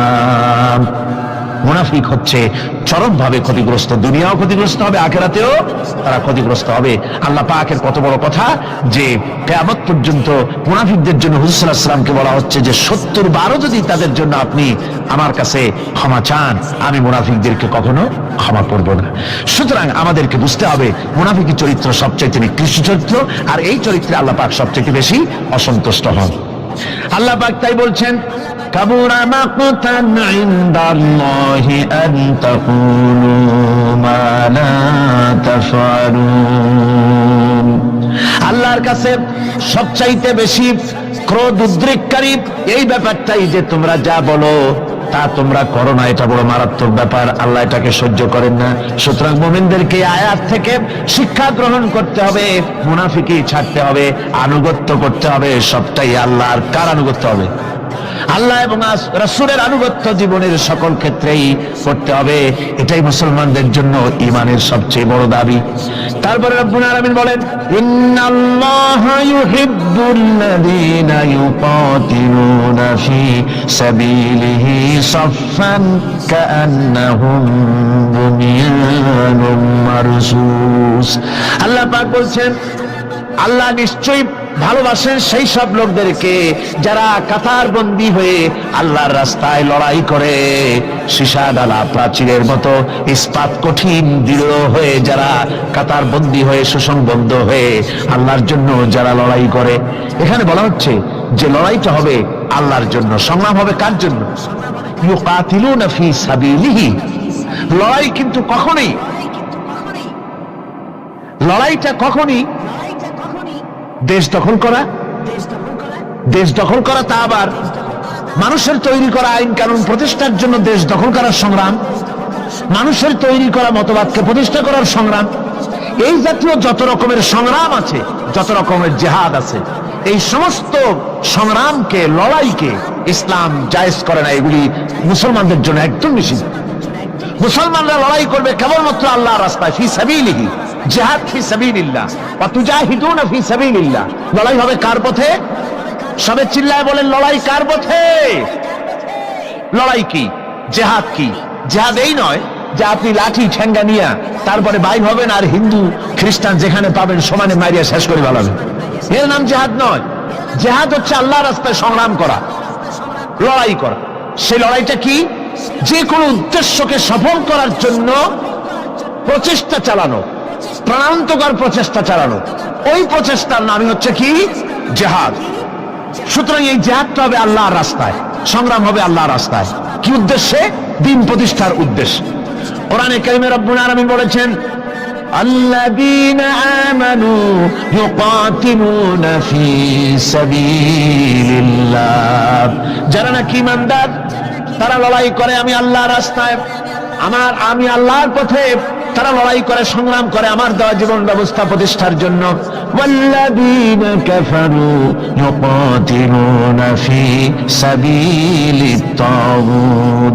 আর যারা নাকি কাফের, ভালো করে শুনেন, আল্লাহ পাক বলছেন যারা নাকি কাফের তারাই লড়াই করে মানুষের তৈরি করা তাগুতের পথে লড়াই করে, অর্থাৎ আল্লাহর দেওয়া রাসূলের দেওয়া বিধানকে বাদ দিয়ে মানুষের তৈরি করা, অন্যের তৈরি করা মতবাদ প্রতিষ্ঠার পিছনে সংগ্রাম করে। এখন আপনি দেখেন এই পৃথিবীতে সমাজতন্ত্র কার তৈরি? মানুষের। আল্লাহর না মানুষের? যারা বলেন এটা কার তৈরি? আল্লাহর না মানুষের? জাতীয়তাবাদ কার তৈরি? আল্লাহর না মানুষের? পুঁজিবাদ কার তৈরি? আল্লাহ না মানুষের? সমাজতন্ত্র কার তৈরি? আল্লাহ না মানুষের? ধর্মনিরপেক্ষতাবাদ কার তৈরি? আল্লাহ না মানুষের? এই সমস্ত মতবাদকে মানুষের তৈরি করা, এসব মতবাদকে প্রতিষ্ঠিত করার জন্য যারাই সংগ্রাম করে, যারাই লড়াই করে, আল্লাহ পাক বলেছেন ওয়াল্লাযীনা কাফারু ইউকাতিলুনা ফি সাবিলিত তাগুত। এরা হচ্ছে লড়াই করে তাগুতের পথে, শয়তানের পথে। কার পথে এগুলি? শয়তানের পথ। জোরে বলেন, এই পথগুলি কার? শয়তানের পথ। যারা মুমিন তারা লড়াই করবে আল্লাহর পথে। সুতরাং লড়াই হতে হবে সব সময় আল্লাহর পথে। আর সেই লড়াই বিচ্ছিন্ন ভাবে নয়, কাতারবন্দী হয়ে সুসংহত সাংগঠনিক প্রক্রিয়ায় সুশৃঙ্খল ভাবে সাংগঠনিক ফয়সলা সিদ্ধান্তকে মেনে নিয়ে আমিরের হুকুমকে অনুসরণ করে ঐক্যবদ্ধভাবে যদি লড়াই হয়, সে লড়াইয়ে বিজয় আসবে আল্লাহর পক্ষ থেকে। বিচ্ছিন্ন ভাবে নয়, ঐক্যবদ্ধভাবে কাজ করতে হবে। এই আয়াতের মূলনীতির ভিত্তিতে রাসূল পাক সাল্লাল্লাহু আলাইহি ওয়াসাল্লামের নেতৃত্বাধীন এমন এক মহা সামরিক শক্তি গড়ে উঠেছিল যার সামনে তদানীন্তন রোম, পারস্য পদানত হয়েছিল। সুবহানাল্লাহ পড়ে। সুতরাং এমন একটি বাহিনী গড়ার জন্য মুমিনদের প্রতি বলা হচ্ছে যে তোমরা হবে সেই ধরনের বাহিনী যারা নাকি লড়বে আল্লাহর রাস্তায়, আল্লাহর পথে লড়াই করবে নিজেদের জান এবং মাল দিয়ে, ঐক্যবদ্ধভাবে। তারপরে আল্লাহ রাব্বুল আলামিন বলছেন ওয়াইয ক্বালা মূসা লিকাওমিহি ইয়া কওমি লিমা তু'যুনানি ফাকাদ তা'লামুনা আন্নী রাসূলুল্লাহি ইলাইকুম ফালাম্মা যাগু আযাগাল্লাহু কুলুবাহুম আল্লাহু লা ইয়াহদিল কওমাল ফাসিকিন। স্মরণ করো মুসা আলাইহিস সালামের কথা। এই কথাগুলি আল্লাহ মুসলমানদের স্মরণ করাচ্ছেন। কাদেরকে? মুসলমানদেরকে। মুসা আলাইহিস সালামের কথা স্মরণ করো। তিনি তার কওমদেরকে বললেন, হে কওম, হে আমার জাতি, তোমরা কেন আমাকে উৎপীড়িত করছো, কেন আমাকে কষ্ট দিচ্ছ? ওয়াকাদ তা'লামুনা আন্নী রাসূলুল্লাহি ইলাইকুম, আর একথা তোমরা ভালো করেই জানো যে আমি তোমাদের জন্য রাসূল হয়ে এসেছি আল্লাহর পক্ষ থেকে। বন্ধুগণ, কোরআনে কারীমে একথা বলা হয়েছে, সর্বত্র প্রায় এসেছে, নবীদের উপরে সমকালীন যুগের লোকেরা নবীদেরকে কষ্ট দিয়েছে, মুসিবত দিয়েছে। কারণ কি? নবীদের স্বভাব খারাপ ছিল, তাই নাকি? নাউযুবিল্লাহি মিন যালিক। নবীরা স্বভাব চরিত্রের দিক থেকে সর্বশ্রেষ্ঠ। নবীদের জন্য সমকালীন লোকেরা খেপলো কেন? খেপেছে একটাই কারণ ছিল। নবীদের বিরুদ্ধে খেপার একটি কারণ, তা হচ্ছে নবীরা দুনিয়ার মানুষের সামনে বলেছেন, ইয়া কওমি ইবুদুল্লাহা মা লাকুম মিন ইলাহিন গায়রুহু। নবীরা দাওয়াত দিয়েছেন, ও আমার কওম, ও আমার জাতি, এক আল্লাহ ছাড়া কারো গোলামি করা যাবে না, কারো আনুগত্য করো না, দাসত্ব করো, গোলামি করো একমাত্র আল্লাহ রাব্বুল আলামিনের। অন্য আয়াতে এসেছে, আল্লাহ পাক বলেছেন, ওয়ালাকাদ বা'আথনা ফী কুল্লি উম্মাতির রাসূলা আন ইবুদুল্লাহা ওয়াজতানিবুত তাগুত। আমি এমন কোন জাতি নাই, এমন কোন দল নাই যাদের জন্য নবী প্রেরণ করি নাই। নবীরা গিয়া তাদেরকে বলেছেন, এক আল্লাহর গোলামি করো, আর মানুষের দাসত্ব তাগুতের গোলামি বর্জন করো, আল্লাহর গোলামি করো। এই কথা বলার সঙ্গে সঙ্গে তাগুত খেপে গেছে। কে খেপে গেছে? কে খেপেছে? তাগুত সহ্য করতে পারে নাই। তাগুত বলা হয় সেই শক্তিকে, যে শক্তি নিজে শুধু আল্লাহর আইন অমান্য করে বসে থাকে না, অন্যদেরকেও আল্লাহর আইন অমান্য করতে বাধ্য করে। ওরাই খেপে গেল। ওরা খেপে মার আরম্ভ করে দিল। হযরতে মুসা আলাইহিস সালাম মার খেয়েছেন। হযরতে মুসা আলাইহিস সালাম, হযরতে ঈসা আলাইহিস সালাম, ইব্রাহিম আলাইহিস সালাম, নূহ আলাইহিস সালাম, এমন কোন পয়গম্বর আছেন যিনি মার খান নাই? কোরআনে কারীম বলা হচ্ছে, ইয়া হাসরাতান আলাল ইবাদ মা ইয়াতিহিম মির রাসূলিন ইল্লা কানু বিহি ইস্তাহজিউন। আফসোস বান্দার উপরে, এমন একজন রাসূল পাঠাই নাই যার সঙ্গে সমকালীন যুগের লোকেরা ঠাট্টা করে নাই, বিদ্রুপ করে নাই, পাগল বলে নাই। এমন একজনও পাঠাই নাই। যাকেই পাঠিয়েছি তার সাথে সমকালীন লোকেরা ঝগড়া বিবাদ করেছে, মারধর করেছে, অত্যাচার করেছে। বিশ্বকবি, কবি সম্রাট আল্লামা ইকবাল রহমতুল্লাহ আলাইহি বলেছেন, সতীজা কা রহা হ্যায় अज़ल से ता इमरोज सतेजा का रहा है अज़ल से ता इमरोज चरागे मुस्तफा भी से शरारे बुलावी। মুস্তাফার দ্বীপ শিখার সাথে, মুস্তাফার দ্বীপ শিখার সাথে আবুল আহাবের অগ্নিস্ফুলিঙ্গের সংঘর্ষ চলে এসেছে। আবহমান কাল থেকে শুরু হয়েছে, আজও চলছে, কিয়ামত পর্যন্ত চলতে থাকবে। তবে কিনা আবু জাহেলের, আবুল আহাবের অগ্নিস্ফুলিঙ্গ নির্বাপিত হয়ে যাবে, আর মুস্তাফা সাল্লাল্লাহু আলাইহি ওয়াসাল্লামের দ্বীপ শিখা জ্বলতেই থাকবে, নিভে যাবে না। সুবহানাল্লাহ বলে, নিভে যাবে না। কারণ হচ্ছে আল্লাহ পাক বলেছেন, ইউরিদুনা লিইউতফিউ নূরাল্লাহি বিআফওয়াহিহিম ওয়াল্লাহু মুতিম্মু নূরিহি ওয়ালাউ কারিহাল কাফিরুন। কাফের বেঈমানেরা চায় মুখের ফু দিয়ে আমার আলোকে নির্বাপিত করে দেবে, আমার দ্বীনকে দুনিয়া থেকে মিটিয়ে দেবে। আল্লাহ পাক বলেন, আমি আমার দ্বীনকে পূর্ণতা দান করব, যার জমকের সাথে আমার দ্বীন দুনিয়ার বুকে প্রতিষ্ঠিত হবে। তাতে কাফেরদের কলিজার ভিতরে যতই জ্বালা যন্ত্রণা হোক না কেন, ওদের মনে যত কষ্ট হোক, ইসলাম প্রতিষ্ঠিত হবে। আল্লাহ বলেছেন। কে বলেছেন? আল্লাহ পাক। আমি আমার দ্বীনকে পূর্ণতা দান করব। সুতরাং কাফেররা বাধা দিল নবীদের। কারা বাধা দিল? কাফেররা। যারা বাধা দিল তারা সংখ্যায় 3 শ্রেণী। কয় শ্রেণী? ভালো করে মনে রাখেন। 3 শ্রেণীর লোকেরা নবীদেরকে বাধা দিয়েছে। মুসা আলাইহিস সালাম বলছেন, কেন আমাকে কষ্ট দিচ্ছ অথচ তোমরা জানো যে আমি আল্লাহর রাসূল? এই যে পয়গম্বরদেরকে বাধা দিল 3 শ্রেণীর লোকেরা। কারা দিল? 3 শ্রেণীর লোকেরা দিল। প্রথম শ্রেণী হচ্ছে রাষ্ট্রশক্তি। প্রথম কারা? 2 নম্বরে বাধা দিল বিত্তশালী, যাদের টাকা আছে, পয়সা আছে, বড় লোক। এই বিত্তশালী ধনাঢ্য ব্যক্তি হলো 2 নম্বর। আর 3 নম্বরে বাধা দিল ধর্মের নামের 1 শ্রেণীর ব্যবসায়ীর দল। তাহলে কয়টা হলো? 3টা। 3 শ্রেণীর লোকেরা বাধা দিয়েছে নবীদেরকে। বর্তমানে তারা আর নাই। জি, বর্তমানেও আছে, ভবিষ্যতেও থাকবে। 3 শ্রেণীর লোকেরাই বাধা দিয়েছে, বর্তমানেও দিচ্ছে, ভবিষ্যতেও। এই 3 শ্রেণীর প্রথম শ্রেণী হলো রাষ্ট্রশক্তি। রাষ্ট্রশক্তি বাধা দিল কেন? কেন বাধা দিল? রাষ্ট্রশক্তি যেমন ফেরাউন, রাষ্ট্রশক্তি নমরুদ, রাষ্ট্রশক্তি হচ্ছে আবু জেহেল, আবু লাহাব, আবু সুফিয়ান, উতবা, সাইবা, মুগীরা।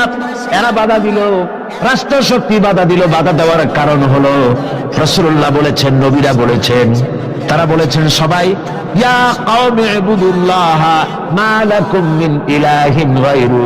নবীজি বলেছেন, ইয়া আইয়ুহান নাস কুলু লা ইলাহা ইল্লাল্লাহ তুফলিহু। ও মানব সকল, ঘোষণা করে দাও কোনো ইলাহ নাই, কোনো আইনদাতা নাই, কোনো বিধানদাতা নাই, আল্লাহ ছাড়া কোনো উপাস্য নাই, মাবুদ নাই। এই কথাগুলি যখন নবীরা বলেছেন, তখন সমকালীন রাষ্ট্রশক্তি বুঝতে পেরেছে আমাদের মাতবাড়ি তো আর চলবে না, মাতবাড়ি শেষ। যদি লা ইলাহা ইল্লাল্লাহ হয় তাহলে তো আমরা থাকি না। কারা থাকে না? রাষ্ট্রশক্তি। কারা থাকে না? এখন আমি আপনাদের কাছে যে মাঝে মধ্যে কথা জিজ্ঞেস করি, আপনারা কি তাতে বেজার হন নাকি? জিজ্ঞেস করি এই জন্যে যাতে আপনাদের কথাগুলি মনে থাকে। রাষ্ট্রশক্তি বাধা দিল এই কারণেই যে আমরা তো তাহলে আর থাকি না। লা ইলাহা, কোনো ইলাহ নাই, কোনো আইনদাতা নাই, কোনো বিধানদাতা নাই, কোনো শাসনকর্তা নাই, কেউ নাই আল্লাহ ছাড়া। একমাত্র আইন চলবে আল্লাহর। তাহলে আমরা নাকি কোন কাজে? আমাদের তো নেতৃত্ব থাকবে না, আমাদের মাতবাড়ি থাকবে না, আমাদের আইন চলবে না, আমরা তো বেকার হয়ে যাব। সুতরাং এটাকে বন্ধ করতে হবে, এটাকে বন্ধ করতে হবে, এটা বন্ধ করতে হবে। এই আইন যদি চালু হয় তাহলে তো মৌজ করা যাবে না, ফুর্তি করা যাবে না, ইট, ড্রিঙ্ক এন্ড বি মেরি, এগুলি তো আর চলবে না। ডু ফুর্তি নো চিন্তা, এসব তো আর চলবে না। মদ খাওয়া, জুয়া খেলা, শয়তানি করা, বদমাশি করা, জনগণের টাকা নিয়ে নিজের বাপের সম্পত্তি মনে করে তা গ্রহণ করা, এভাবে করে সর্বনাশ করা তো আর চলবে না, মাতবাড়ি তো চলবে না। সুদ যদি কোন দেশ আল্লাহর কোরআন অনুযায়ী হারাম ঘোষিত হয়, আল্লাহ তো হারাম করে দিয়েছেন, দেশে যদি সুদ মুক্ত ব্যাংকিং চালু হয় তাহলে উপকৃত হবে শুধু মুসলমান না সব জাতের মানুষ? সব জাতের মানুষ। সুদ দিয়ে মানুষ শোষিত হয়। মদ যদি বন্ধ হয়ে যায়, রাষ্ট্রশক্তি যদি কোরআনের আইন অনুযায়ী, আল্লাহ বলেছেন মদ হারাম, মদ যদি নিষিদ্ধ ঘোষিত হয়, উপকার পাবে না সবাই উপকার পাবে? জেনা যদি বন্ধ হয়ে যায়, সরকার কর্তৃক জেনা যদি বন্ধ করে দেওয়া হয়, তাহলে উপকার কি মুসলমানদের না সারা পৃথিবীর সমস্ত মানুষের?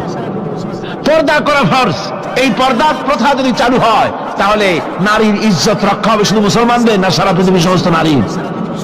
তো দেখুন, ইসলামের মদ বলেন, সুদ বলেন, ঘুষ বলেন, জেনা বলেন, জুয়া বলেন, যত রকমের আইন ইসলাম করেছে, চোরের হাত কাটা আইন হোক, আর আপনার হত্যাকারীকে কতল করাই হোক, কিসাস হোক, যত রকমের আইন করেছে, সমস্ত আইন দ্বারা উপকৃত হবে সারা পৃথিবীর সমস্ত মানুষ। এই জন্য ইসলাম সাম্প্রদায়িক নয়, মুসলমানেরও সাম্প্রদায়িক নয়, ইসলাম হচ্ছে সার্বজনীন, ইসলাম হচ্ছে বিশ্বজনীন।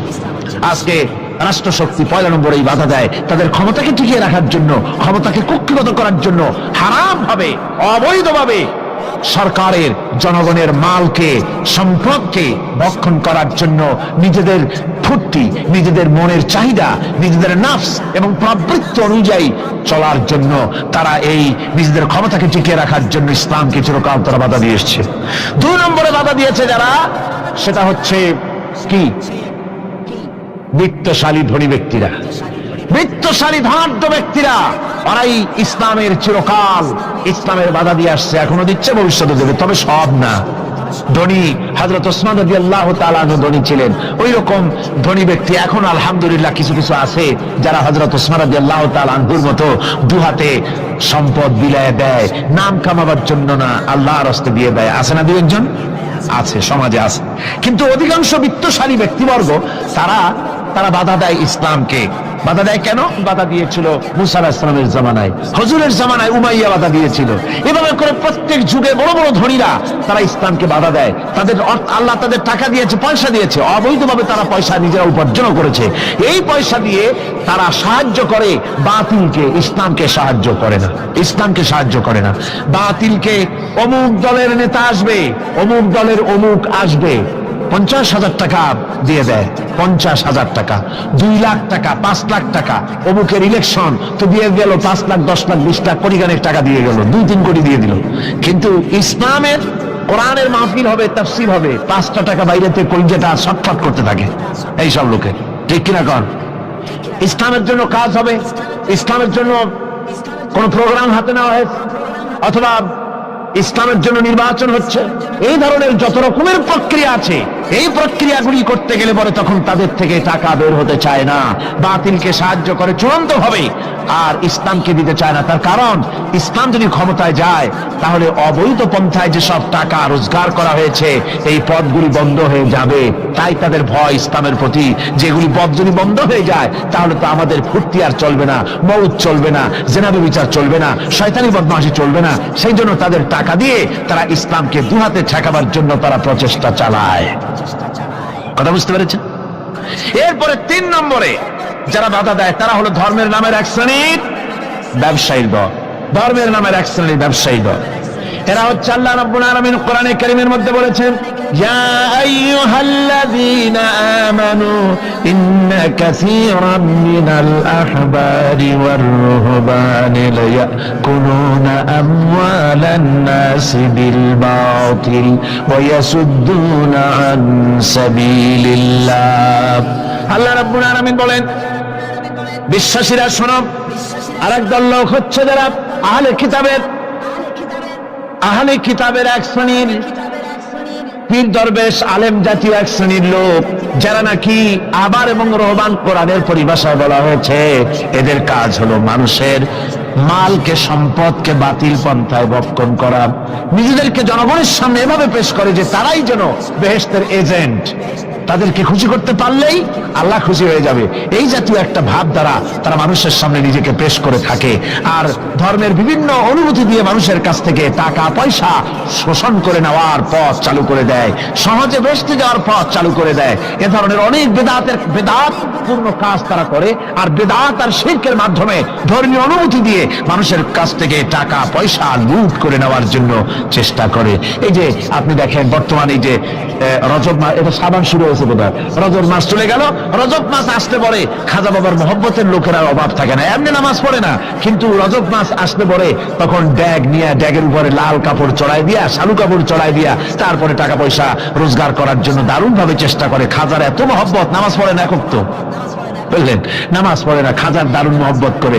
আসলে তো খাজার মহব্বত না, আসল ব্যাপারটা হচ্ছে ইয়া খাজা কুস্তু আজা, পেট তো ভর যা, নিজের পেট ভরার জন্য, নিজের টাকা পয়সা লুটতরাজ করার জন্য এইভাবে করে তারা খাজার মহব্বত হিসাবে নিজেকে পেশ করে। এইভাবে কেউ মাজার দিয়া, কেউ ওরস দিয়ে, কেউ এই ধরনের নানান রকমের বিদআতপূর্ণ কাজ করে করে জনগণের কাছ থেকে টাকা পয়সা বাতিল পন্থায় ভক্ষণ করে।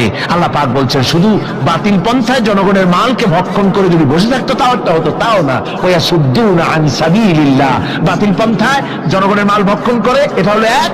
2 নম্বরে সব সময় তারা ইসলামী আন্দোলনকে বাধা দেয়। ইসলামের পথে, আল্লাহর পথে সব সময় ফতোয়া দিয়ে, ফতোয়াবাজি করে তারা ইসলামের আন্দোলনের পথে লোকেরা যেন যাইতে না পারে, ইসলামী আন্দোলনে শরীক হতে না পারে, সেজন্য আপ্রাণ প্রচেষ্টা করতে থাকে এই শ্রেণীর লোকেরা। এই 3 শ্রেণীর লোক ইসলামকে চিরকাল বাধা দিয়ে এসেছে। তাই আমি আজকে আপনাদের সামনে এই কথাই বলতে চাই যে আল্লাহ রাব্বুল আলামিন কোরআনে কারীমের এই সূরাটির এই আয়াতগুলির মধ্যে পরিষ্কার করে আমাদের সামনে বলে দিলেন যে মুনাফিকি বর্জন করতে হবে। 1 নম্বরে কি? মুনাফিকি বর্জন করতে হবে। মুনাফিকি মারাত্মক রোগ, সেই রোগগুলি সম্পর্কে আমি আপনাদের সামনে আলোচনা করেছি। 2 নম্বরে বলা হয়েছে আল্লাহ ঘৃণিত, সর্বাধিক ঘৃণিত ব্যক্তি আল্লাহর কাছে মুনাফিকরা। সর্বাধিক ঘৃণিত কারা?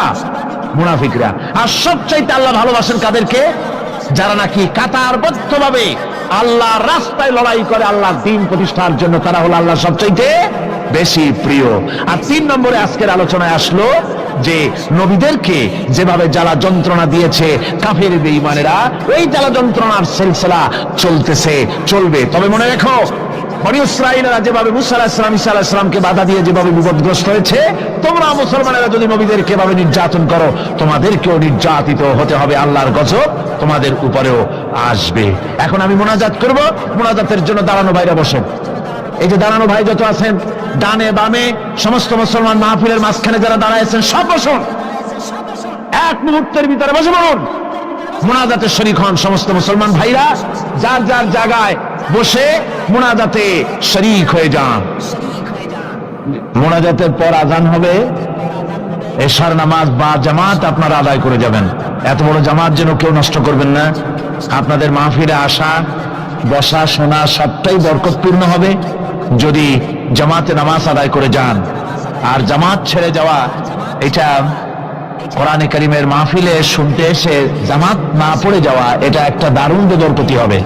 আমি আশা করব আপনারা কেউ জামাত ছেড়ে যাবেন না। উজুর ব্যবস্থা দেওয়া আছে?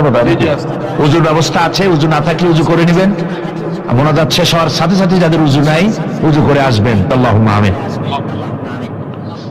ربنا ظلمنا أنفسنا وإن لم تغفر لنا وترحمنا لنكونن من الخاسرين ربنا لا تزغ قلوبنا بعد إذ هديتنا وهب لنا من لدنك رحمة إنك أنت الوهاب أي الله تعالى হাজার হাজার মুসলমান নরনারী ঠান্ডাকে উপেক্ষা করে তোমার দ্বীনের কথা শোনার জন্য, কোরআনে কারীমের কথা শোনার জন্য এই মাঠে এসে হাজির হয়েছে।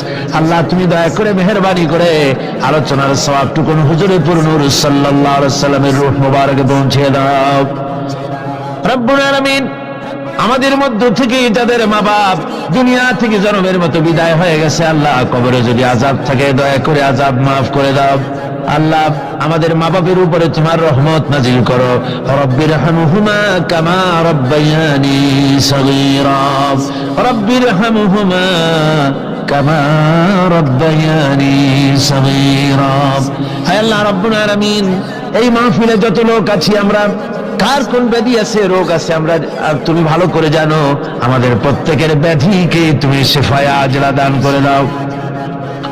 اللهم حبب إلينا الإيمان وزينه في قلوبنا وكره إلينا الكفر والفسوق والعصيان واجعلنا من الراشدين ربنا تقبل منا إنك أنت السميع العليم وتب علينا إنك أنت التواب الرحيم سبحان ربك رب العزة عما يصفون وسلام على المرسلين الحمد لله رب العالمين واجعل آخر كلمتنا عند الموت لا إله إلا الله محمد رسول الله يا معشر الجن والإنس إن استطعتم أن تنفذوا من أقطار السماوات والأرض فانفذوا لا تنفذون إلا بسلطان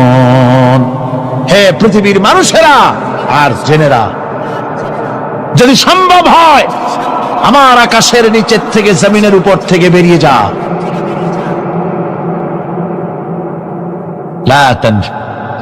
বেরিয়ে যেতে পারবে না। আমি আকাশ এবং জমিন থেকে যদি সম্ভব করতে পারো বেরিয়ে যা। আর যদি কোনো আকাশ থাকে তার নিচে যা, আর যদি কোনো জমিন থাকে তার উপরে যাও। এমন দেশ যদি পাও যেখানে আমার আলো ছাড়া কোনো আলো আছে, আমার বাতাস ছাড়া কোনো বাতাস আছে, আমার চাঁদ সূর্য ছাড়া কোনো চাঁদ সূর্য আছে, যাও সেখানে।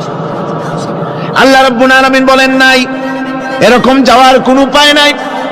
আমি আল্লাহ রাব্বুল আলামিন আকাশ আর জমিন দিয়ে প্যাকেট করে রেখেছি, আটকায় রেখেছি। আমার রাজত্ব থেকে, আমার ক্ষমতা থেকে, আমার কর্তৃত্ব থেকে বেরিয়ে যাওয়ার ক্ষমতা কোনো মানুষের নাই, কোনো জেনের নাই, কোনো প্রাণীর নাই। সুবহানাল্লাহ বিহামদিহি। মানুষ হচ্ছে অহংকার কিসের হবে?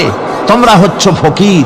আল্লাহ পাক বলছেন ওয়াল্লাহুল গানিয়্যু ওয়া আনতুমুল ফুকারা। আল্লাহ হচ্ছেন গনি। আল্লাহ কি? গনি, বেনিয়াজ, বেপরোয়া। ফাআলুল লিমা ইউরিদ, যা খুশি তাই করে, কারো মুখাপেক্ষী তিনি নন। কোরআনে কারীমে রব্বুল আলামিন বলেছেন, নবী আপনি আমার ব্যাপারে, আমার গুণাবলীর ব্যাপারে বলুন। কুল হুয়াল্লাহু আহাদ, পড়েন সবাই।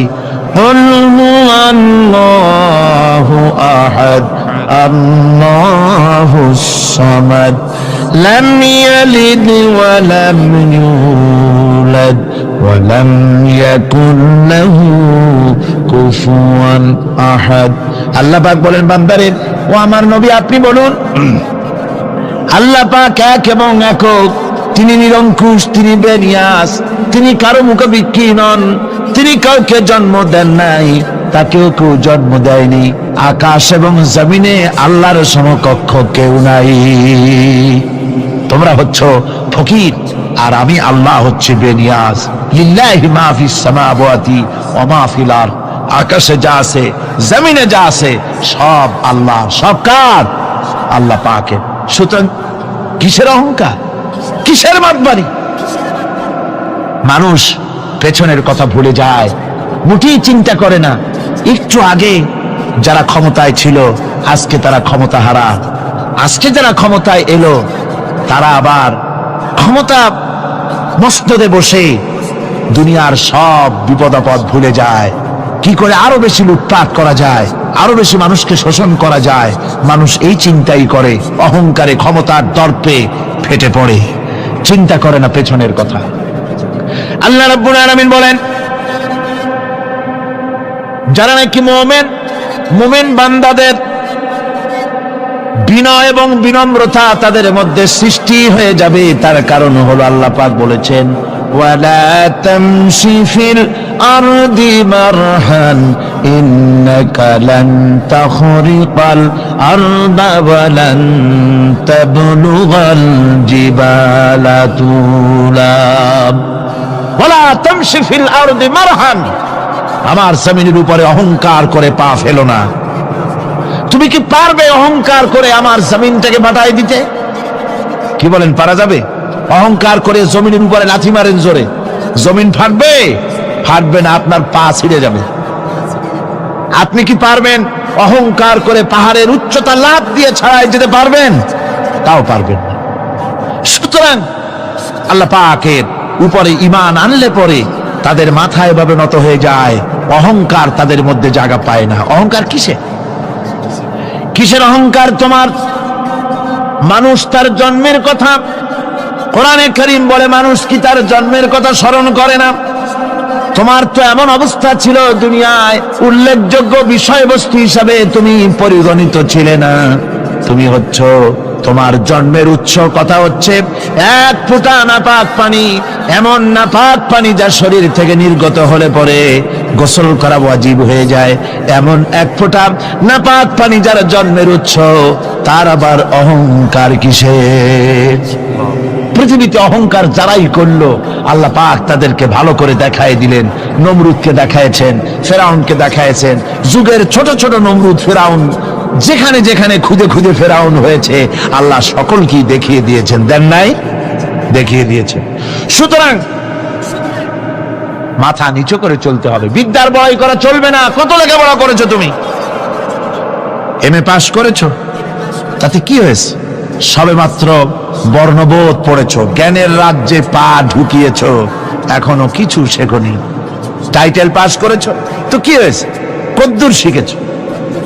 নিউটনের মতো মানুষ মৃত্যুর সময় বললেন, জ্ঞান সমুদ্রের বেলাভূমিতে দাঁড়িয়ে সামান্য বালু কণা নিয়ে নাড়াচাড়া করলাম, অথই সমুদ্রের কিছুই দেখতে পারলাম না। শেখ সাদী রহমতুল্লাহ আলাইহি ইন্তেকালের সময় বলেছেন, মালুম শোধ কি হিচ মালুম না শোধ, সারা জীবন সাধনা করে বুঝিলাম ইহা যে কিছুই বুঝিলাম না। এগুলি হচ্ছে জ্ঞানীদের কথা। আর কোন রকম ইউনিভার্সিটির বারান্দা দিয়ে 3-4 দিন হাঁটছে, কয় যে সব বুঝি। কি বুঝছো? কয় দেয়ার ইজ নো গড, স্রষ্টা বলতে কেউ নেই। পাগল কি আর গাছে ধরে মিয়া? সুতরাং বিদ্যার বড়াই চলবে না, স্বাস্থ্যের বড়াই চলবে না, অর্থের বড়াই চলবে না। অর্থের বড়াই করবে, কত অর্থ তোমার হয়েছে, আল্লাহ যদি ইচ্ছে করেন ব্রেনের মধ্যে, মগজের মধ্যে এমন টিউমার করে দিবেন, মগজের মধ্যে এমন ক্যান্সার করে দেবেন, হার্টের ভিতরে এমন ক্যান্সার লাগায় দিবেন, 14 গোষ্ঠী বিক্রি করলে ঔষধের পয়সা হবে না। পারবে কিনা আল্লাহ কন, জোরে বলবেন পারবেন কিনা? এমন বহুত অসুখ আছে ডাক্তাররা বোঝেই না ঔষধ দেবে কি। হযরত ইউনূস আলাইহিস সালাম মাছে তারে গিলে ফেলে দিল, হতাশায় তিনি হার্ট ফেল করেন নাই। মাছের পেটের মধ্যে যদি কেউ চলে যায়, বেরিয়ে যাওয়ার জন্য কোনো ব্যাকডোর আছে নাকি কন? পালাবার কোন রাস্তা আছে? মাছের পেটের জানালা দরজা আছে কিছু? কিছুই নেই।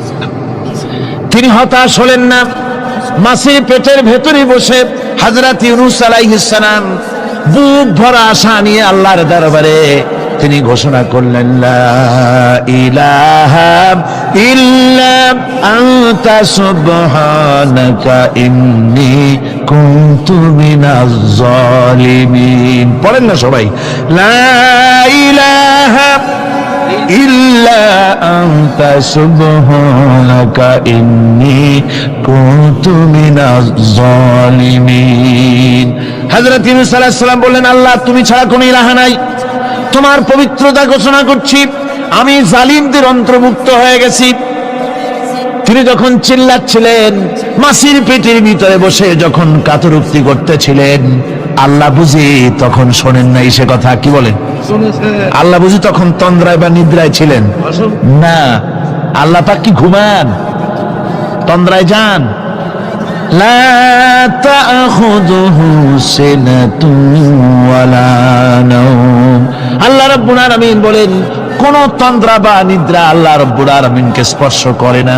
হযরত ইউনূস আলাইহিস সালাম যখন মাছের পেটের ভিতরে বসে চিৎকার মারলেন, আল্লাহ পাক বলেন, ইউনূস রে, তোমার ওই ডাক কেউ শোনে নাই, দুনিয়ার কোন রাজা বাদশাহ শোনে নাই, দুনিয়ার কোন বন্ধু বান্ধব তোমার শোনে নাই, কিন্তু আমি তোমার আরশের মালিক, আমি রব্বুল আলামিন শুনেছি। শুধু শুনি নাই, সঙ্গে সঙ্গে জবাব দিয়ে দিয়েছি।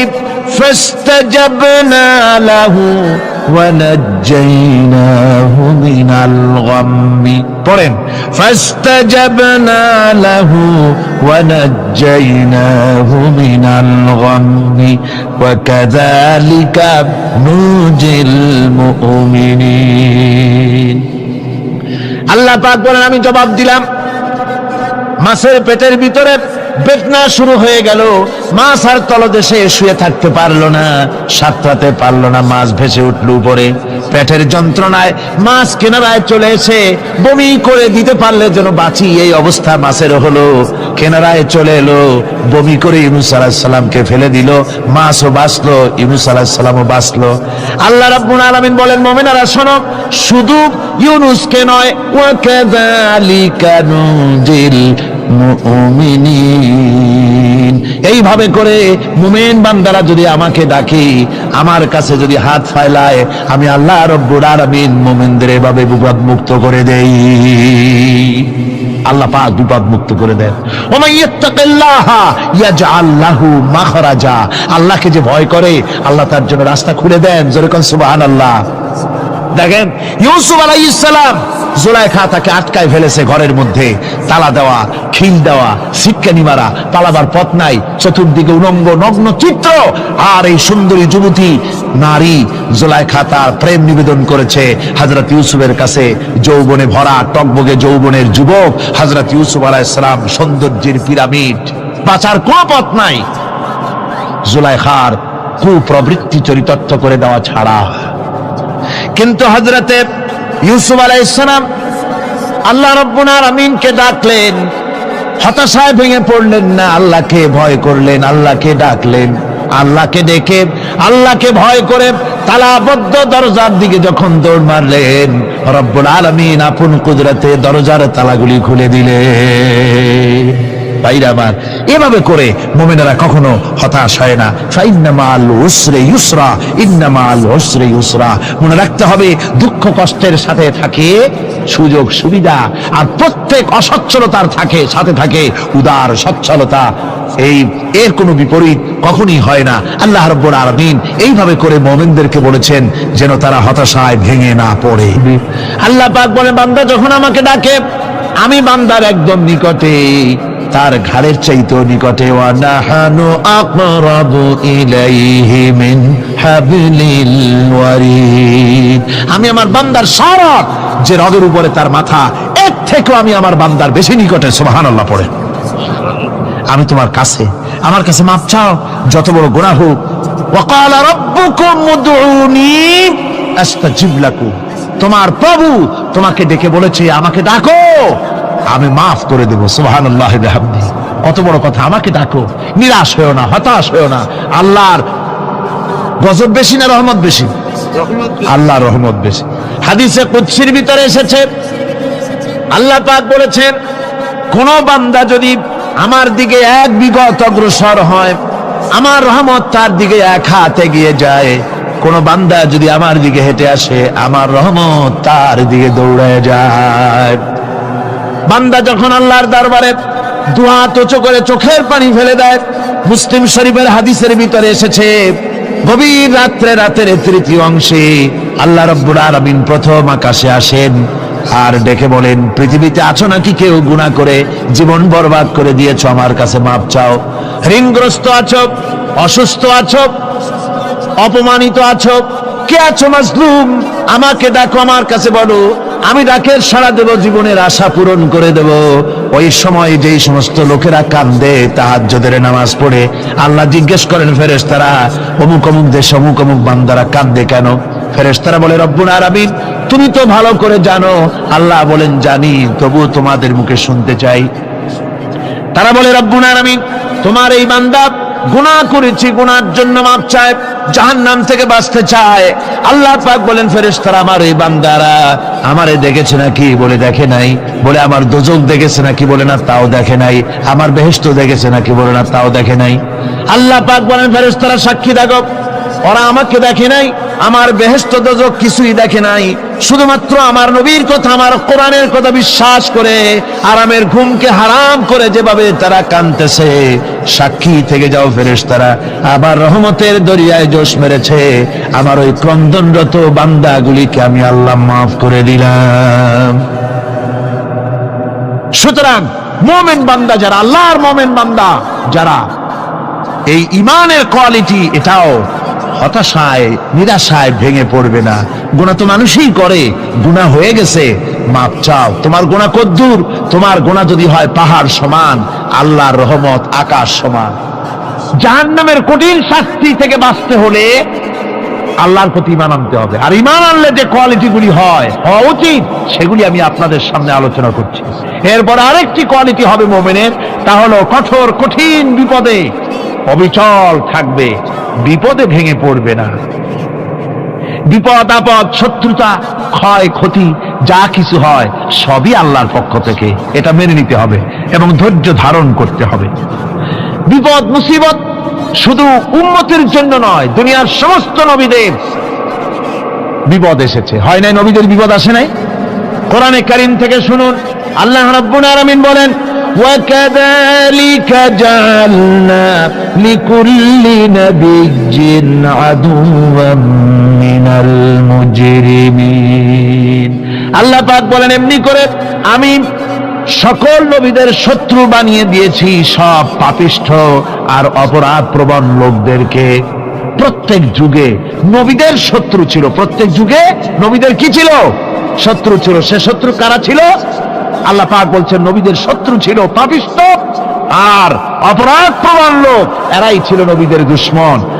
রাসূলগণের অবস্থা যদি এই হয়, তাহলে তার উম্মত, ওই দিনের ধারক বাহক যারা, তাদের বুঝি বিপদ আপদ হবে না? নাকি হবে কিনা? তো ইসলামের বিরোধিতা যারা করে, কোরআনের পরিভাষায় বলা হয়েছে ইসলামের দুশমন, নবীদের দুশমন। দুনিয়ার সব পাপিষ্ঠ আর অপরাধ প্রবণ লোকেরাই ইসলামের দুশমন হয়, নবীদের দুশমন হয়। আজও দেখেন আজও তাকিয়ে দেখেন ইসলামী আন্দোলনের বিরোধিতা যারা করে তারা পাপিষ্ঠ চরিত্রের কিনা, তাকায় দেখেন, খুঁজে দেখেন সর্বত্র, খুঁজে দেখুন যারা ইসলামী আন্দোলনের বিরোধিতা করে, যারা ইসলামকে মিটিয়ে দেওয়ার চেষ্টা করতেছে, যারা ইসলামকে মৌলবাদ বলে, ইসলামকে সাম্প্রদায়িক বলে, কোরআনে কারীমের কথা কত স্পষ্ট যে নবীদের দুশমন হয়, ইসলামের দুশমন হয় মুজরিম লোকেরা, অপরাধ প্রবণ আর পাপিষ্ঠ লোকেরা। আজও আমরা দেখতে পাই এই শ্রেণীর লোকেরা পাপিষ্ঠ এবং সবচাইতে সমাজের নিকৃষ্ট ধরনের চরিত্রহীন লোক। আমাদেরকে সৃষ্টি করে অন্ধকারে ছেড়ে দেননি। কি বলেন, অন্ধকারে ছেড়ে দিয়েছেন? কেউ কেউ বলে যে না, আল্লাহ তাআলা কি রাস্তা করেছেন? আল্লাহ তাআলা রাস্তা তৈরি করেছেন, এটা আপনাদের বুঝতে হবে। পাহাড়ি এলাকায় আপনি যদি হারায় যান, সেখানে কোনো গভর্নমেন্ট রাস্তা করে নাই, কিন্তু আল্লাহ তাআলা গিরিপথ তৈরি করে রাখছেন। মরুভূমির মধ্যে যদি হারিয়ে যান, সেখানে আপনি দিক নির্দেশনা পাবেন। সমুদ্রের ভিতরে যদি আপনি হারিয়ে যান, কোনো নাবিক যদি হারায়, দিনের বেলায় সেটা কম্পাস দিয়ে চললো, রাতের বেলায় তার চলার জন্য আকাশে আল্লাহ তারকা খচিত করে রেখেছেন, যাতে নাবিকরা হারিয়ে না যায়। যে আল্লাহ রাব্বুল আলামিন পাহাড়ি এলাকার ভিতরে মানুষ যেন হারিয়ে না যায়, এজন্য পাহাড়ের ভিতরে গিরিপথ তৈরি করলেন। মরুভূমির ভিতরে চলার জন্য দিকের নির্দেশনা দিলেন। সমুদ্রের ভিতরে নাবিক যাতে না হারায়, আকাশে তারকা আল্লাহ তাআলা খচিত করে রাখলেন। সে আল্লাহ রাব্বুল আলামিন পৃথিবীতে মানুষ চলাফেরা করবে, মানুষ জন্মগ্রহণ করে মৃত্যু পর্যন্ত চলার জন্য তার অর্থনীতি প্রয়োজন, রাজনীতি প্রয়োজন, সমাজনীতি প্রয়োজন, তার শিক্ষানীতি প্রয়োজন। জীবনের এই নীতিমালার বাঁকে বাঁকে মোড়ে মোড়ে সে হারায় যাবে। আল্লাহ তাআলা এমনকি তার বান্দার প্রতি আচরণ করতে পারেন না।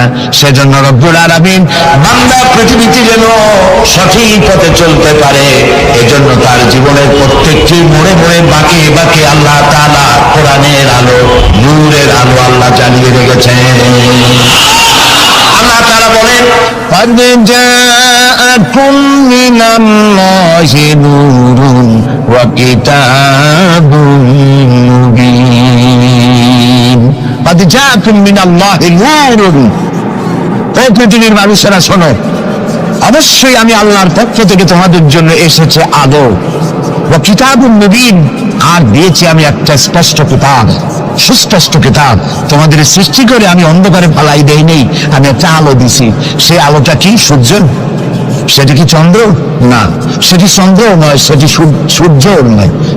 সেই আলোটির নাম হলো মুহাম্মাদুর রাসূলুল্লাহ সাল্লাল্লাহু আলাইহি ওয়াসাল্লাম। জীবনের এমন কোন দিক এবং বিভাগ নাই যেখানে আল্লাহ তাআলা মুহাম্মদ সাল্লাল্লাহু আলাইহি ওয়াসাল্লামকে আদর্শ বানান নাই। সুবহানাল্লাহ। আমি তার কথাই আজকে আপনাদেরকে বলবো ইনশাআল্লাহ। বলি ইনশাআল্লাহ। প্রিয় ভাই সব, এই পৃথিবীতে আল্লাহ রাব্বুল আলামিন সব থেকে দুর্বল করে সৃষ্টি করেছেন মানব গোষ্ঠীকে। মানুষেরা সব থেকে দুর্বল। আপনি বলতে পারেন যে কেমনি আমরা দুর্বল হইলাম, এত মারামারি করি তারপরেও দুর্বল? হ্যাঁ, তারপরেও দুর্বল। যেমন গরু, সে তার আত্মরক্ষার জন্য মাথায় দুইটা শিং পাইছে, আমরা কেউ শিং পাইনি, আমরা দুটি করতে পারিনি, ঠিক না? কথা বল না। কুকুরে কামড়াইতে পারে, কুকুরের কাজ কুকুরে করেছে, কামড় দিয়েছে পায়, তাই বলে কি কুকুরে কামড়ানো মানুষের শোভা পায়? মানুষ কি কুত্তার গায়ে কামড় দিতে পারবে? ওই রকমের শক্তিশালী দাঁত মানুষের আল্লাহ দেন নাই। সাপেরে আল্লাহ তাআলা বিষধর দন্ত দিয়েছেন, বাঘের খাবার মধ্যে নখর দিয়েছেন, মূলার মতো মোটা মোটা দাঁত দিয়েছেন। এমনকি আত্মরক্ষার জন্য ভীমরুল বড় উল ফুটাবার মতো শক্তি আল্লাহ দিয়েছেন। এবার বলেন তো, আপনার কাছে আত্মরক্ষার কি আছে? আপনি তো বলতেই পারেন বীরত্বের সাথে, হ্যান করেঙ্গে ত্যান করেঙ্গে, লাঠি কে আন্দার মুগুর ভরেঙ্গে, বলতে পারবেন, কিন্তু লাঠির মধ্যে মুগুর আপনি ভরতে পারবেন না। মানুষের কাছে আত্মরক্ষার কোনো হাতিয়ার নাই। এই মাহফিলের মধ্যে যদি এখন একটা সাপ ঢোকে, অথবা বড় জাতের কয়েকটা ব্যাঙ ঢোকে, লাগানো শুরু করবে এই মাথা দিয়া, লোক দৌড় আরম্ভ করবে।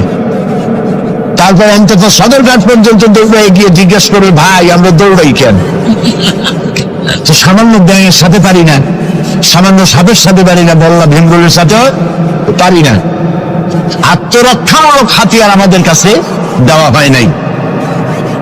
এরপরে এমনকি আমরা চোখেও ভালো করে দেখি না, চোখ দিয়েও আমরা দেখতে পাই না। আপনারা বলবেন তাহলে আমরা কি ভেলকি দেখি? না, ভেলকি দেখেননি।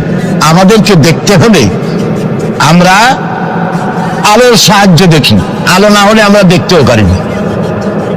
অমাবস্যার রাতে মানুষ নিজের শরীরও নিজে দেখতে পারে না। এই যে অবস্থা, এই যে দুর্বলতা, এই দুর্বল মানুষকেই পৃথিবীর সকল সবল প্রাণীর চাইতে আল্লাহ তাআলা শ্রেষ্ঠ করেছেন। শ্রেষ্ঠ কে বলেন? কে? কিসের দিক থেকে শ্রেষ্ঠ? জ্ঞান। জ্ঞান দিয়ে আল্লাহ মানুষকে শ্রেষ্ঠ করেছেন। সুতরাং জ্ঞান দিয়ে আপনি সব চিনবেন, আর আলোর পথ চিনবেন না, তা তো হতে পারে না। এই জন্য আপনি সব যেমন চেনেন, আলোর দিশাও আপনাকে পাইতে হবে।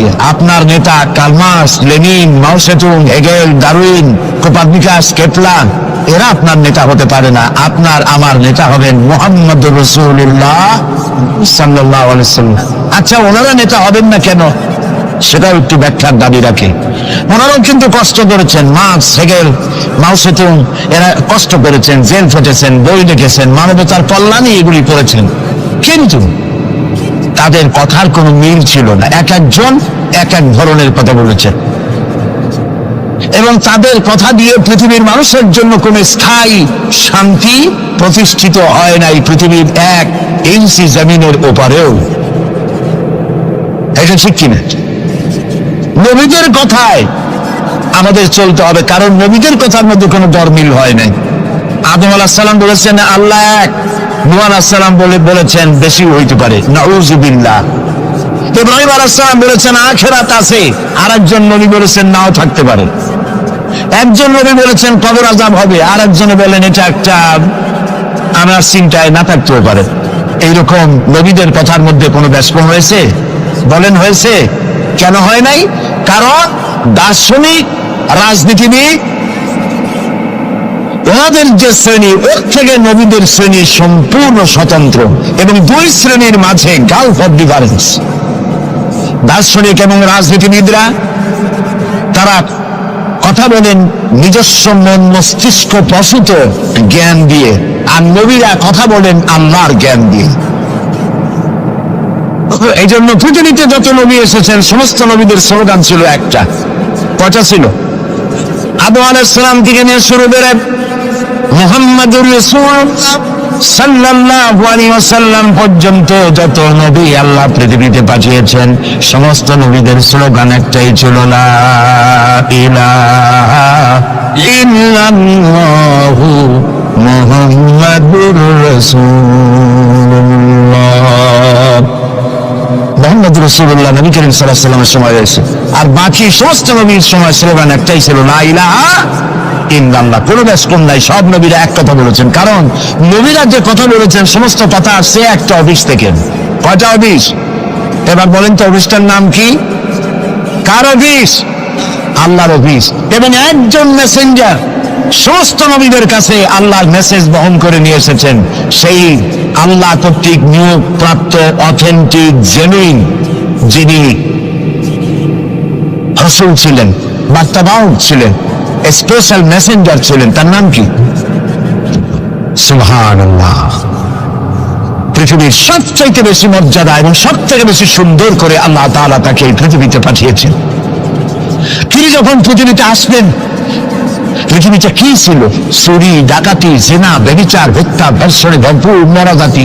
ওই যে বলেছিলাম মরাজাতি, এই মরাজাতিটারে কেমনে দিতে বানানো যায়, রাসূলুল্লাহ সেই চেষ্টা করলেন। 40 বছর বয়স হেরা পাহাড় থেকে নেমে এনে কবি বলছেন, উতর কর গারে হেরা সে সুয়ে কওম আয়া, উতর কর গারে হেরা সে সুয়ে কওম আয়া, और के नुस्खे किमिया साथ लाया। হেরা পাহাড় থেকে নবীজি নেমে এলেন, সাথে আনলেন পরশ পাথর, নাম কি? কোরআন। হেরা পাহাড় থেকে নেমে আসলেন, হাতে আনলেন পরশ পাথর। এই পরশ পাথরের ছোঁয়া যখন লাগলো, ওমরের মতো পাথর সোনার টুকরা হয়ে গেল। সুবহানাল্লাহ। যারা ছিল নারী জাতির ইজ্জত, সতীত্ব, সম্ভ্রমের জম, তারা হয়ে গেল নারী জাতির পাহারাদার। সুবহানাল্লাহ বলুন। কোরআন মরা জাতিকে জিন্দা করছে। আহারে কপাল, সেই কোরআন শরীফ দিয়ে তাবিজ লিখি আমরা। আহারে কপাল। বাংলাদেশে ইমদাদিয়া লাইব্রেরি, ওসমানিয়া লাইব্রেরি, কতগুলি লাইব্রেরি হয়েছে চকবাজার এলাকায়। আমি তাদেরকে অনুরোধ করব, আপনারা এই আকামটা কখনো করবেন না। ভালো কাজটা করতেছেন, বইপত্র ছাপেন, কিন্তু কোরআন শরীফের মধ্যে আপনারা তাবিজ ঢুকাইছেন। তাদের লেখা, তাদের ছাপানো কোরআন শরীফের মধ্যে দেখা যায় সূরা ইউসুফের নকশা, সূরা মরিয়মের নকশা, সূরা মায়েদার নকশা, ইয়াসিনের নকশা, এবং লেখা আছে এই নকশা ব্যবহার করলে মাথা ভালো হবে, ওই নকশা ব্যবহার করলে বিয়ে হবে তাড়াতাড়ি, এই নকশা ব্যবহার করলে তাড়াতাড়ি বাচ্চা হবে। কোথায় পেয়েছি? কোরআন শরীফ তাবিজের জন্য নাজিল হয় নাই, বিশ্বাস করুন মুসলমান। সুতরাং নকশা আঁকায়া কোরআন শরীফে ছাপানো আল্লাহর কালামের সাথে বেয়াদবি। যারা এই কাজটি করছেন, আমি তাদেরকে অনুরোধ করি, আল্লাহর রাস্তায় এই কাজ বন্ধ করে দিন, আর তওবা করুন। কোথায় পেলেন? সূরার কতগুলি নকশা বানাইছেন, 577, 1372, 1940। এদিকে কেমনে হইল সূরা ফাতিহা? বিসমিল্লাহরে বানাইছে 786। এটা তো আপনারা সকলেই জানেন, ঠিক না? বিসমিল্লাহ উদ্দিন লেখে কেনা 786, কপালে যা আছে ও। প্রিয় ভাই সব, 10 লক্ষ বার যদি 786 লেখেন, একবার বিসমিল্লাহর সমান হবে না। বিসমিল্লাহর মধ্যে 19টা অক্ষর আছে, কয়টা? আর আল্লাহ রাসূল কি বলেছেন? আল্লাহর নবী বলেছেন, কোরআনে কারীমের প্রত্যেকটি অক্ষরে যখন পড়বে বান্দা 10টা করে নেকি হবে। বিসমিল্লাহির রহমানির রহিম পড়েন আমার সাথে, বিসমিল্লাহির রহমানির রহিম। রাসূলুল্লাহর ওয়াদা অনুযায়ী আমার সাথে যখনই পড়লেন বিসমিল্লাহির রহমানির রহিম, একটা অক্ষরে 10, 19টায় 190টি নেকি আমাদের আমলনামায় লেখা হয়ে গেছে। কাজে এই নকশা দিয়ে যারা তাবিজের ব্যবসা করে, কিয়ামতে অবশ্যই আসামি হতে হবে। যারা কোরআনকে তাবিজের কাজে ব্যবহার করেছেন, আল্লাহর কাছে দায়ী হতেই হবে। কারণ মানুষকে আপনারা বোঝাতে চেষ্টা করেছেন কোরআন তাবিজের কিতাব। অথচ কোরআন এসেছিল একটি সমাজ, একটি রাষ্ট্র বিপ্লব করার জন্য। রাসূলুল্লাহ হচ্ছেন পৃথিবীতে সুন্দর, সুখী, সমৃদ্ধশালী আধুনিক রাষ্ট্রের শ্রেষ্ঠ রূপকার। এবং এই কোরআন দিয়ে তিনি এমন এক রাষ্ট্র বিনির্মাণ করেছিলেন যেখানে চুরি ছিল না, ডাকাতি ছিল না, জেনা ছিল না, ব্যভিচার ছিল না, হত্যা ছিল না, ধর্ষণ ছিল না, সন্ত্রাস মুক্ত সমৃদ্ধি একটি সুখী সমাজ তৈরি করেছিলেন নবী করিম সাল্লাল্লাহু আলাইহি ওয়াসাল্লাম। প্রিয় ভাই সব, বড় আফসোস লাগে, সেই কোরআনে শুধু চুমাই খাই, বুকেই লাগাই, আর এই কোরআন শরীফ নিয়ে আমরা কাজে লাগাইতে পারলাম না। এটা ঠিক কিনা? কোরআনকে কাজে লাগাইতে পারছি? পারি নাই।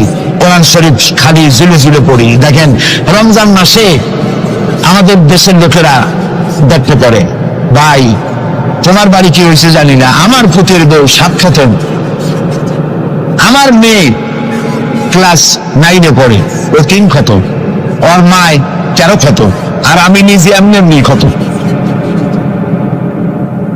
আপনি প্রতিযোগিতা করে কোরআন শরীফ খতম করবেন, এই জন্য নাযিল হয়েছে কোরআন শরীফ। আপনি কি বিশ্বাস করে? কোন সাহাবী সূরা বাকারা শেষ করতে সময় লেগেছে 2 বছর, 3 বছর। কেন পড়তে পারতেন না কিনা? সময় লাগলো কেন? এই জন্য সময় লেগেছে। এক একটি আয়াত তারা তেলাওয়াত করেছেন, শুনতেছেন তো? এক একটি আয়াত তেলাওয়াত করেছেন, অর্থ বুঝেছেন, ব্যাখ্যা বুঝেছেন, জীবনের উপরে আমল করেছেন। এরপর আরেকটা আয়াত পড়েছেন, বুঝেছেন, আমল করেছেন, তারপরে আরেকটা পড়েছেন। এইরকম করে করে কোরআন তেলাওয়াত করে জীবনের উপরে আমল করার পর সাহাবীরা যখন রাস্তা দিয়ে হাঁটতেন, মানুষেরা দেখতো যেন কোরআন হেঁটে যাচ্ছে। আরে আজ পৃথিবীতে আমরা মায়ের খাবো না কেন? আমি তো বলি বুশের মতো আরো 2-4টা বুশ আসা দরকার, মাইল আমাদের খাওয়াই দরকার। দুনিয়ার সব জাতি চেনা যায়, মুসলমান চেনা যায় না। প্রিয় ভাই সব, নবী করিম সাল্লাল্লাহু আলাইহি ওয়াসাল্লাম এই পরশ পাথর নিয়ে আসলেন। ওমর আসতেন রাসূলকে হত্যা করতে। চিন্তা করেন, নবী হত্যা করতে আসে কত বড় জাহেল সেই ওমর। আর ওমর ছিলেন কি হইলেন বলেন? কি সোনা ডায়মন্ড হয়ে গেলেন। আল্লাহু আকবার বলেন। আমার রাসূল বললেন, আমার পরে লা নবিয়্যা বাদি ওয়ালা রাসূলা, আমার পরে নবীও হবে না, রাসূলও হবে না। কিন্তু আমার পরে যদি আল্লাহ কাউকে নবী বানাতেন, ওমর অবশ্যই নবী হয়ে যেতেন। আল্লাহু আকবার। প্রিয় ভাই সব, ওমর রে জাহালাত থেকে কয়লার খনি ছিল ওমর, সেখান থেকে ডায়মন্ড বানাই দিল আল্লাহ তাআলা। কি দিয়ে বানাইলেন? কোরআন। আমরা কিন্তু এর কাছেও যাইতে পারলাম না, খালি সুমা দিলাম আর তাবিজ বানাই ডলাই চলে গেল। এই কোরআন শরীফ আমরা একটা কাপড় দিয়ে পেঁচাই রাখি, আমাদের ঘরে কাপড় দিয়ে কোরআন অনেকের বাড়িতে পেঁচানো আছে, আছে না? এই কাপড়টা যদি মাটিতে পড়ে যায়, যদি পাও লাগে, তাহলে আমরা আটকে উঠি, ঠিক না? কাপড়টা উঠাই কি করি? সুমা দিই। একটা কাপড় আর তো কিছু না, এখানে তো টেবিলেও কাপড় আছে, আমার পায়ের তলেও কাপড় আছে, আমার পরনেও কাপড় আছে, ঠিক না? আপনাদের আছে না? তো এগুলো পাও লাগবে তো আমি আটকে উঠি না। কোরআন শরীফের সাথে যে কাপড়টা ছিল ওটা পড়ে গেলে পাও লাগলে আটকে উঠি এবং অপরাধ বোধের সৃষ্টি হয়, ঠিক কিনা? কেন হয়? কারণ এই কাপড়টা কোরআনের সাথে কিছুদিন জড়ানো ছিল। কয়েকটা দিন কোরআনের সাথে জড়িয়ে থাকার কারণে একটা কাপড়ের টুকরার ইজ্জত যদি বাড়ে, ইজ্জত যদি বেড়ে গেল, যাদের জন্য কোরআন নাজিল হইল ওদের ইজ্জত বাড়লো না। আমাদের ইজ্জত বাড়ছে। আমাদের ইজ্জত যদি বাড়বে, তাহলে ইরাকে বুশেরা আমাদের মারে কেন? আমাদের ইজ্জত যদি বাড়ে, তাহলে শ্যারন প্যালেস্টাইনে আমাদের মারে কেন? আমাদের ইজ্জত যদি বাড়ে, তাহলে কাশ্মীরে ভারতের কাফের সরকার আমাদের মারে কেন? আলজেরিয়ায়, বসনিয়ায়, চেচনিয়ায়, এরিত্রিয়ায়, সারা পৃথিবীতে আমরা মার খাচ্ছি। তাহলে কি এই কথা বুঝবো যে কোরআন থাকবে যে জাতির কাছে, কোরআনের কারণেই তারা মার খাবে? আল্লাহ কি বলে শুনি। আল্লাহ রাব্বুল আলামিন বলেন, তাহা মা আনজালনা আলাইকাল কুরআনা লিতাশকা। ও নবী, কোরআন আমি এই জন্য নাজিল করি নাই যে কোরআন আপনাকে ভাগ্য বিপর্যস্ত করে দেবে, হতভাগ্য বানাই দেবে। কোরআন এই জন্য নাজিল করি নাই। কোরআন নাজিল করেছে এই জন্য কোরআনের ধারক বাহক যারা হবে তারা শাসিত হবে না, গোটা বিশ্বকে তারা শাসন করবে। এই জন্য এসেছিল কোরআন। কারণ কোরআন দিয়ে শাসন করলেই মানুষেরা নিরাপত্তা পাবে। নারীর অধিকার কে দিল? এই কোরআন দিয়েছে। শ্রমিকের অধিকার কে দিল? এই কোরআন দিয়েছে। কৃষক, মজুর, সাদা এবং কালো মানুষের ব্যবধান কে দূর করলো? এই কোরআন করেছে। সুবহানাল্লাহ। এই কোরআনের মধ্যে কি কি আছে? এর মধ্যে রাজনীতি আছে, অর্থনীতি আছে, সমাজনীতি আছে, দর্শন আছে, এর মধ্যে পররাষ্ট্রনীতি আছে, স্বরাষ্ট্রনীতি আছে। বিজ্ঞান আছে বলে এ কোরআন বিজ্ঞানের বই নয়। ইতিহাস আছে বলে এ কোরআন ইতিহাসের বই নয়। রাজনীতি আছে বলে এটা রাজনীতির কিতাব নয়। অর্থনীতি আছে বলে এটা অর্থনীতির কিতাব নয়। তাহলে প্রশ্ন হবে এটা কি? এটা হচ্ছে মানুষের জীবন পরিচালনার জন্য যত নীতি প্রয়োজন, সমস্ত নীতির মূল নীতি যে কিতাবে লেখা হয়েছে সেই কিতাবের নাম আল কোরআন। প্রিয় ভাই সব, নবী করিম সাল্লাল্লাহু আলাইহি ওয়াসাল্লাম কে আল্লাহ তাআলা এজন্য পাঠান নাই যে তিনি আর তার সাহাবীরা মসজিদে বসে বসে আল্লাহ আল্লাহ করবেন আর রাষ্ট্র চালাবে ফেরাউন আর নমরুদেরা, রাষ্ট্র চালাবে আবু জাহেলের গোষ্ঠীরা, ফাসিক, ফুজ্জার, নামাজ নাই, রোজা নাই, ঘুষখোর, মদখোর। এরা রাষ্ট্র চালাবে। এই জন্য ইসলাম আসে নাই। ইসলাম এসেছে রাষ্ট্র পরিচালনা করার অধিকার কোরআনে। কার? আল্লাহ রাব্বুল আলামিন বলেন, আলা লাহুল খালকু ওয়াল আমর ইনিল হুকমু ইল্লা লিল্লাহ। সৃষ্টি যার, আইন চলবে তার। সৃষ্টি যার, আইন চলবে তার। আলা লাহুল খালকু ওয়াল আমর। সৃষ্টি যার, আইন তারই চলবে। কারণ এই কোরআনের তো কোনো পরিবর্তন নাই। এটি সংবিধান, এটি কনস্টিটিউশন। আমাদের একটা কনস্টিটিউশন আছে, আছে না? কবে তৈরি হয়েছিল? 72-তে। 1972 সালে বাংলাদেশের সংবিধান রচিত হয়েছিল। আজকে 2004। 1972 থেকে 2004 এ পর্যন্ত আমার দেশের কনস্টিটিউশন অ্যামেন্ডমেন্ট, সংযোজন, বিয়োজন, পরিবর্তন, পরিবর্ধন ইত্যাদি হয়েছে নাকি হয়নি? কয়বার হয়েছিল? 13 বার হয়ে গেছে। 13 বার হয়েছে, আর 14 বার হবে খুব শিগগির।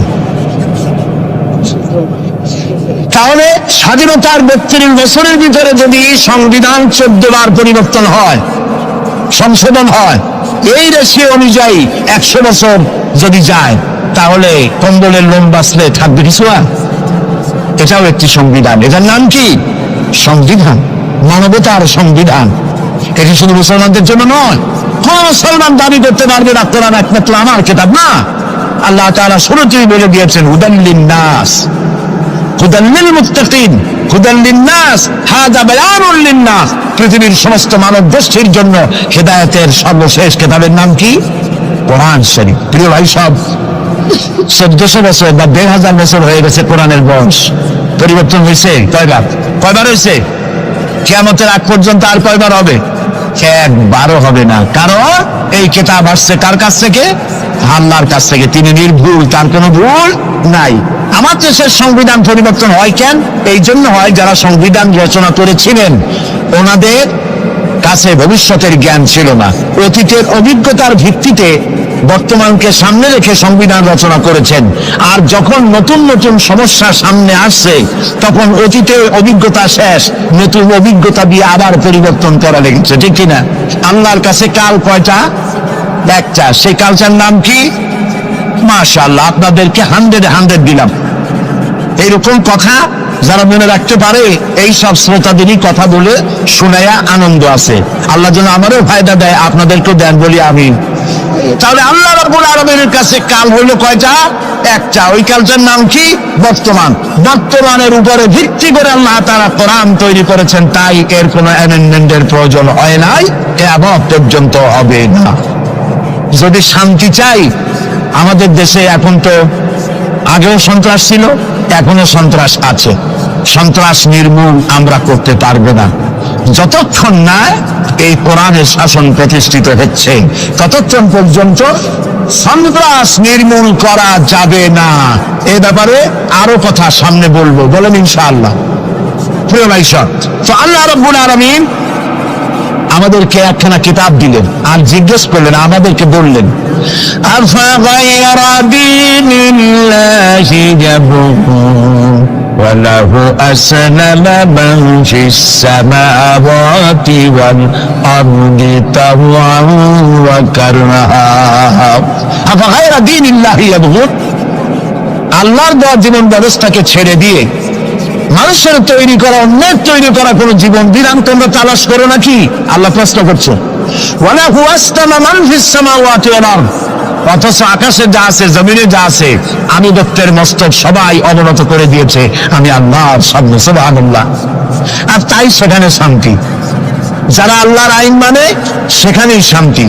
দেখেন, একটু আগে আমি বলেছিলাম শুরুতে, সকল প্রাণীর আত্মরক্ষার হাতিয়ার আছে। আমাদের যদি আত্মরক্ষা করতে হয়, লাঠি, বন্দুক, ছুরি ইত্যাদির আশ্রয় দিতে হয়। আমার শরীরে, আপনার শরীরে আত্মরক্ষামূলক কোন হাতিয়ার বলে নাই। এখন আপনি বলেন, আত্মরক্ষার হাতিয়ার আছে বাঘের। সুন্দরবনে বাঘ আছে নাকি নাই? আপনারা কি এটা শুনেছেন যে গত বছর সুন্দরবনের বাঘেরা কোন একটা বিষয় নিয়ে রাগারাগি করিয়া নিজেরা কামড়াকামড়ি করে 200 বাঘ মারা গেছে? হয়েছে এরকম? কুমিরের এত বড় বড় দা এরকম খিল লেগে যায়। এই সব কুমিরেরা তারা জঙ্গলে অথবা নদীর ভিতরে মারামারি করিয়া নিজেরা মারামারি করে 400-500 কুমির মারা গেছে। পাখিরা মারামারি করে মরছে, সাপেরা মারামারি করে মরছে। এরকম হয়েছে কখনো? হয় নাই।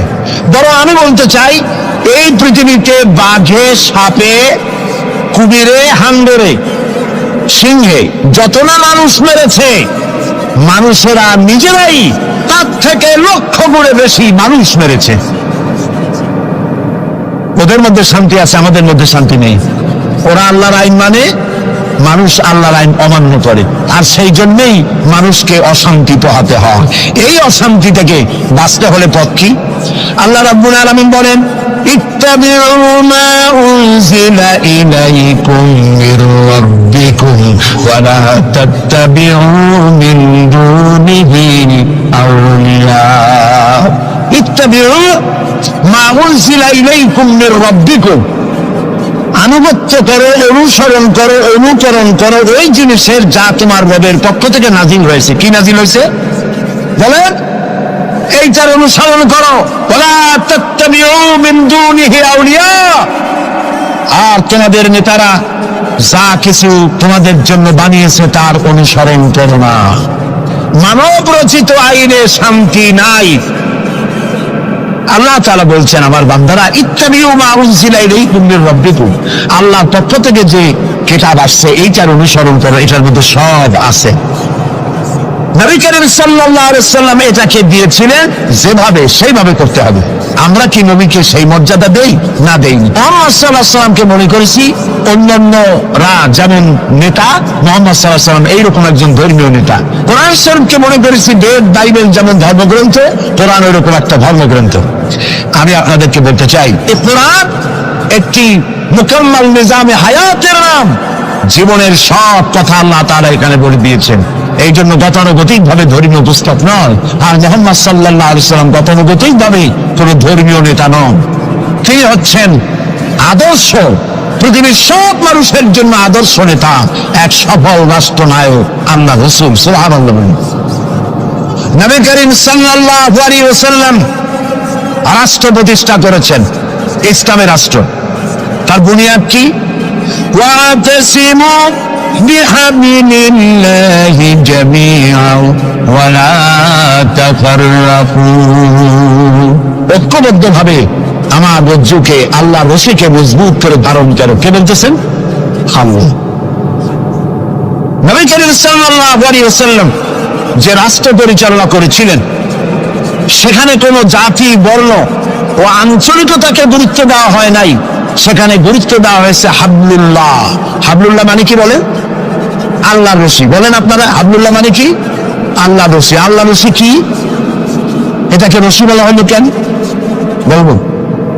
সেটাকে রশি বলা হলো কেন? আমরা ছিলাম বেহেশতে। কোথায় ছিলাম? পড়ে গেছি কোথায়? ধরুন এটা একটা কুয়া, দুনিয়াটা কি? কুয়া। বেহেশতে থেকে পড়ে গেছি কুয়ার মধ্যে। এখন কুয়ায় পতিত মানুষ উঠাবার জন্য সব থেকে ভালো কি? বাঁশ। কুয়ায় পতিত মানুষ উঠাবার জন্য কোন জিনিস সব থেকে ভালো? রশি। আল্লাহ তাআলা কোরআন নামক একটা রশি ফেলাই দিলেন। পড়ে গেছে দুনিয়ায়, আমি চাই তোরা আবার তোদের হারানো বাড়িতে ফিরে আয়। এখন একটা রশি আল্লাহ ফেলাই দিলেন।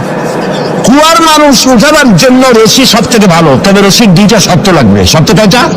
দুইটা। এক নম্বরের শর্ত হলো রশি যেন পচা পাটের দড়ি না হয়, তাহলে পরে নিচে যারা ছিল পড়বে, উপরে যে টান দিয়ে উঠাইতে যাবে, ছিঁড়া গিয়া প্রতিত মানুষের দাঁতটা ছিল ওগুলো ভাঙিয়ে শেষ হয়ে যাবে। তাহলে দড়ি কি হইতে হবে? মজবুত।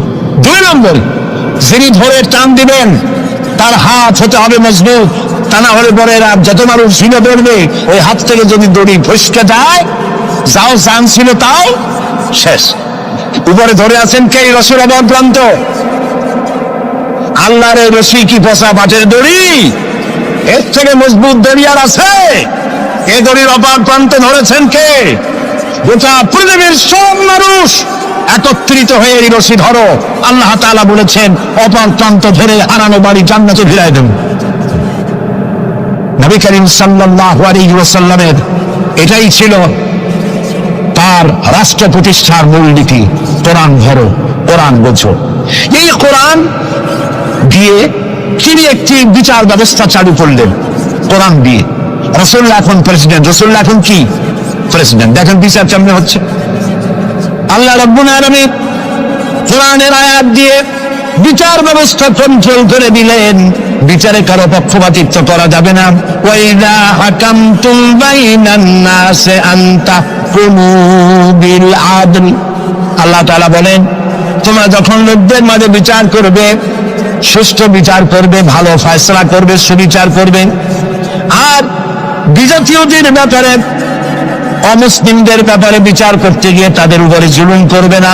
ওয়ালা ইয়াজরিমান্নাকুম শানাআনু কওমিন আলা আন তা'দিলু, বিচার করতে গিয়ে হিন্দু, খ্রিস্টান, বৌদ্ধ, মুসলমান না, এই চিন্তা করে অমুসলিমদের উপরে বিচার করবে না। বিচার করতে হবে, সে বিচার যদি মুসলমানদের গায়ে লাগে তাও লাগুক, বিচার হতে হবে সুবিচার। প্রিয় ভাই সব, এই বিচারের ভিতরে জেনাকারের শাস্তি আছে। জেনাকারের শাস্তি কি হবে? চোরের শাস্তি কি হবে? আল্লাহ তাআলা বলে দিলেন, আস-সারিকু ওয়াস-সারিকাতু ফাকতাউ আইদিয়াহুমা, চোর পুরুষ হোক আর নারী হোক, উভয়ের হাত কেটে দাও। এই আইনটা কার? বলে আল্লাহ তাআলার আইন। এই আইনকে কিছু কিছু লোক বলে এইটা নাকি বর্বর আইন, বলেন নাউযুবিল্লাহ। আল্লাহর আইনকে যদি কেউ বর্বর আইন বলে তার ঈমান থাকে?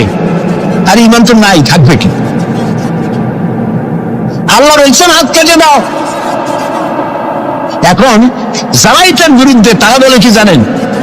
ওদের তো বলা হয় বুদ্ধিজীবী। কি জীবী? বুদ্ধিজীবী। আর বুদ্ধির ছেলায় যত বুদ্ধিজীবী আছে বাংলাদেশে দেখবেন মাথায় কারো চুল নাই। বুদ্ধির জ্বালায় চুল সব শেষ।